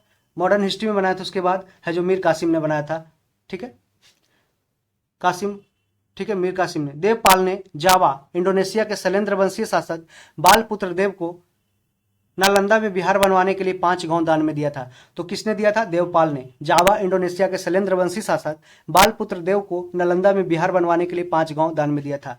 देवपाल के बाद विग्रहपाल, महिपाल, रामपाल आदि ने शासन किया। देवपाल के बाद है जो विग्रहपाल, महिपाल, रामपाल आदि ने शासन किया, ठीक है। देवपाल के बाद कौन आया? विग्रहपाल, महिपाल, रामपाल आदि ने शासन किया। पालकालीन कांसे की मूर्तियां अपनी कलात्मकता के लिए काफी प्रसिद्ध थी। जो पालकालीन थी, जो ब्रॉन्ज जो मूर्तियां थी, ब्रॉन्ज की कांसे की मूर्तियां, वो अपनी कलात्मकता के लिए काफी प्रसिद्ध थी। धीमन एवं बीठपाल, ये देखिए याद रखिएगा, धीमन और बीठपाल इस कला के प्रवर्तक माने जाते हैं। पालकालीन कांसे की मूर्तियां जो बनाते थे वो धीमन एवं बीठपाल इसके मुख्य प्रवर्तक थे। अब हम देखते हैं प्राचीन बिहार इतिहास के विभिन्न वंश और शासक एवं उसकी राजधानी। बृहद्रथ वंश के शासक, बृहद्रथ वंश की राजधानी कहाँ था? या उसके बृहद्रथ के समय राजधानी था गिरिब्रज या राजगीर, जो मगध की प्रथम राजधानी थी। कई बार क्वेश्चन बीपीएससी के द्वारा सिंपल पूछा गया है, लेकिन यहाँ भी गलती लोग कर देते हैं। बिंबिसार की राजधानी गिरिब्रज या राजगिरी। उद्यन की राजधानी कहाँ था? पाटलिपुत्र। ये राजगीर से पाटलिपुत्र आया, उद्यन लाया। शिशुनाग है जो पाटलिपुत्र से कहाँ ले गया? वैशाली लेके चला गया। और कालाशोक क्या किया? वैशाली से फिर पाटलिपुत्र ले आया। और नंद वंश है जो पाटलिपुत्रा में ही रहा, फिर पाटलिपुत्रा में ही आगे कर ही रहा। तो देखिए, उद्यन है जो पाटलिपुत्रा, फिर शिशुनाग है जो पाटलिपुत्र से वैशाली, कालाशोक फिर वैशाली से पाटलिपुत्रा, नंद वंश है जो पाटलिपुत्रा में, मौर्य वंश है जो चंद्रगुप्त मौर्य के समय पाटलिपुत्रा, लेकिन कुषाण है जो राजधानी है जो पुरुषपुर एवं मथुरा। पुरुषपुर कहाँ था? ये पेशावर में है, ठीक है, पाकिस्तान में। मथुरा उत्तर प्रदेश में, वो राजधानी है जो ट्रांसफर किया। गुप्त वंश है जो पाटलिपुत्र से राज किया, और पाल वंश है जो मुंगेर से राजधानी से राज किया, जिसके प्रथम शासक थे गोपाल। अब हम जानेंगे प्राचीन बिहार इतिहास के प्रमुख साहित्य, प्रमुख बुक्स या नोवेल्स, ऐसा कुछ लेख है, उसको जानते हैं। देखिए, अर्थशास्त्र है जो किसके द्वारा लिखा गया? ये कौटिल्य के द्वारा लिखा गया, जिसे विष्णुगुप्त या चाणक्य भी बोलते हैं। ये राज प्रबंधन के लिए प्रसिद्ध है, जो राजनीति क्षेत्र के लिए जाना जाता है, राजनीति में पारंगत के लिए जाना जाता है। राजनीति क्षेत्र में यहाँ पे शास्त्र से याद ये मतलब समझिएगा कि ये इकोनॉमिक्स है, तो याद रखिएगा। अर्थशास्त्र का मतलब ये राज्य प्रबंधन के लिए प्रसिद्ध है। बुद्धचरित अश्वघोष के द्वारा रचित है। ये बौद्ध धर्म का महाकाव्य है बुद्धचरित, जिसे अश्वघोष ने लिखा है। प्रज्ञा पारमिता, ये देखिए क्वेश्चन पूछा गया, यूपीएससी के द्वारा भी पूछा गया। प्रज्ञा पारमिता इसे नागार्जुन ने लिखा है। ये शून्यवाद का सिद्धांत है, तो शून्यवाद का सिद्धांत भी पूछा है कि शून्यवाद का सिद्धांत किसने दिया, नागार्जुन ने दिया। और प्रज्ञा पारमिता है जो नागार्जुन ने लिखा है। CU की ह्वेनसांग की रचना है, ये भारत का यात्रा विवरण करता है। तो ह्वेनसांग ने 629 से 645 तक हर्षवर्धन के शासनकाल में भारत आया था, ठीक है। इंडिका है जो मेगास्थनीज, इंडिका लिखा किसने लिखा है, मेगास्थनीज ने लिखा है। ये मौर्य समाज का विवरण इसमें मिलता है। मिलिंद पन्हो इसमें नागसेन क्वेश्चन पूछा गया, नागसेन है जो इसके लेखक है, मिलिंद पन्हो के। बैक्ट्रियन जो शासक था, मिनांडर एवं नागसेन के बीच वार्तालाप हुआ था, उसी का संग्रह मिलिंद पन्हो में किया गया है नागसेन द्वारा। ये बौद्ध भिक्षु थे नागसेन। ललित विस्तार किसकी रचना है, ये बौद्ध धर्म की रचना है, जिसमें बुद्ध की लीलाओं का वर्णन किया गया है ललित विस्तार में, ठीक है। महावंश श्रीलंका के राजाओं का वर्णन किया गया है, ये बौद्ध धर्म से रिलेटेड है महावंश। जातक कथाएं ये बुद्ध के पुनर्जन्म की कहानियां हैं। तो जातक कथाएं क्या है, बुद्ध के पुनर्जन्म की कहानियां हैं। तो फ्रेंड्स, इस तरीके से हमने बिहार के प्राचीन इतिहास को कवर कर लिया है। और आप है जो इसको प्लेलिस्ट में जाकर पूरे कंप्लीट वीडियो देखें, वहाँ पे आपको मिल जाएगा बिहार की राज्य व्यवस्था, अर्थव्यवस्था और कल ही कराए गए आधुनिक बिहार के इतिहास। यदि आपको वीडियो अच्छा लगे तो आप अपने से दोस्तों में शेयर कर दें, खुद लाइक कर लें। कुछ भी कमेंट करना हो तो उसे आप कमेंट बॉक्स में डाल दें। Any inquiry contact me on WhatsApp. Thank you, all the best.